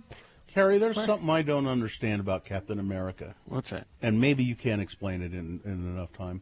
All right. Or maybe you have explained it before and I've forgotten. Okay. But how is it that there are different Captain Americas? Isn't Captain America just always Captain America? I mean, there's been a black Captain America, I think, and... Well, Bill, I could get into it, but... Is there any logic to it, or do they just sometimes say, okay, we're going to make him a totally different... This is... The story that they're telling is not that he's the new Captain America. Steve Rogers is still Captain America. Okay. All right. Okay. It's that anyone can take up the mantle and wear the mask and do the right thing in your community. That's what this character is about. Okay, this character's protecting his community. Good. And he just happened to dress that way. You know. Perfectly good explanation. Because we're all good Americans, It's not like Steve Rogers is gone and he's replaced by this Captain America or that Captain America. No. He's still around. Got it. Okay. In the comics, anyway. Not in the movies. That's right. Because that's Falcon and the Winter Soldier coming up. Now, has that started yet or no? It's available now on Disney Plus, and what you'll see is the government has decided to step in and replace Steve Rogers. Oh. But the thing is, Steve gave the shield to his friend Sam, saying, I think you should take it. So, who is Captain America? That should be the end of it. So that's what's coming up. All right. Let's get to Boner of the Week. All right, Dave the Flower Guy is there. Hello, Dave. Hello. Ahoy, hoy. Now, Dave, Dave, you probably already knew all that about Captain America, right? Yeah. Okay. He's a big Captain America fan. Yeah, Dave knew that. Dave is the guy who you see around town driving his tractor. He cuts people's lawns. He often has, most days he has flowers for sale. He's a stand-up American man himself, and we think there is no better person. We trust nobody but Dave to pick Boner of the Week. You ready to go, David? Yep, I'm ready to go. All right, here we are. Boner candidate number 1 from Monday. It's the diabetes. An Oklahoma high school basketball announcer blaming his diabetes for making a racist comment about the players in a high school game. Boner candidate number 2. Victory Vipers always has tried to be family friendly. It's the teenage cheerleaders in Bucks County, Pennsylvania. A mother of a rival cheerleader posted all these deep fake videos of these 3 girls, showing them naked, showing them smoking, pot, vaping, and this was all fake stuff. But and she even urged one of the girls to end her life by suicide. Boner candidate number 3 from Wednesday. Senator Johnson is afraid of people who don't look like him. State Senator Ron Johnson. No, he's a national senator. He's the big senator. Mm-hmm. He told a right-wing radio station that He looked at the people who were invading the Capitol on January 6th, and he said, I wasn't afraid because I recognized them. They are my friends and neighbors. They were Americans like me. They had strong convictions, and they believe in our country. He said, now, if there had been Black Lives Matter protesters, yeah, I'd be afraid of that. Boner candidate number 4, well, you know, he was just having a bad day. The guy who shot up those 3 spas or massage parlors in Atlanta and surrounding areas. And one cop who was talking to the media said, well, he said he was suffering from a sex addiction, and he just kind of had a bad day. And then it turned out that cop, you look at his social media, and he had posted racist stuff there. Yeah, he had racist stuff on his social media. And then Boner candidate number 5 from today, more evidence that Rand Paul is a D-bag. What do you think, David? Who's the worst one? Number 3. Number 3. Senator Ron Johnson is afraid of people who don't look like Senator Ron Johnson. Good choice. Good choice, David. David, you've done yourself proud again this week. Thank you for taking the time, and I hope you have a great week. Thanks, yep, Dave. I will. Okay. All right. Thank you, See David. See you next week. Okay. Talk to you then. Bye-bye. Okay. I think we're good. We got all the business taken care of, right? Yeah, I need some time to read my sample copy of the Epic Times here. Don't read that. Throw it in the trash. You know, there is one good thing in it, and I'm serious. There's an article about the House bill called the For the People Act. You know about that? The For the People Act? Is it the Voting Act? Yeah. And it breaks down 30 aspects of the For the People Act about how it wants to change voting and why they're all bad. You know, why this is a terrible bill. Well, but the bill is to give people more access Well, to voting. Yeah. That's interesting that you say that, because as I read through these, it's really a good breakdown of it, which I appreciate. And then I read their conclusions, and they're all wrong. Yeah, they're all wrong. Oh, okay. I was wondering where you were going with that. No, for instance, part of this act, they want to make Puerto Rico a state and Washington, D.C. a state. Yeah. And they're opposed to it. No, they're opposed to it because those are Puerto Rico liberals and Washington, D.C. liberals. Also, Americans, taxation without representation. Yes, they deserve Little representation. And my suggestion to you Republicans who think that this is going to hurt you at the polls, why don't you come up with some programs that the people in Washington, D.C. and Puerto Rico would like? Well, that would be too hard. That's big government. We just want to say no to everything. That's what we do. It's easier if we just tell you that government is bad because we do it bad. If we just tell you, well, it's a broken system. This is a Democrat power grab. That's what they say. Is that what it is? It's a Democrat power grab. It just means that more people think democratically than Republican. I think so. But, yeah. All right. Okay, that's fine. Good job, Katie. Thank you. Live long and prosper, bitches. Don't you know who I am? There's plenty of maggot-free cheese out there. Corey is next.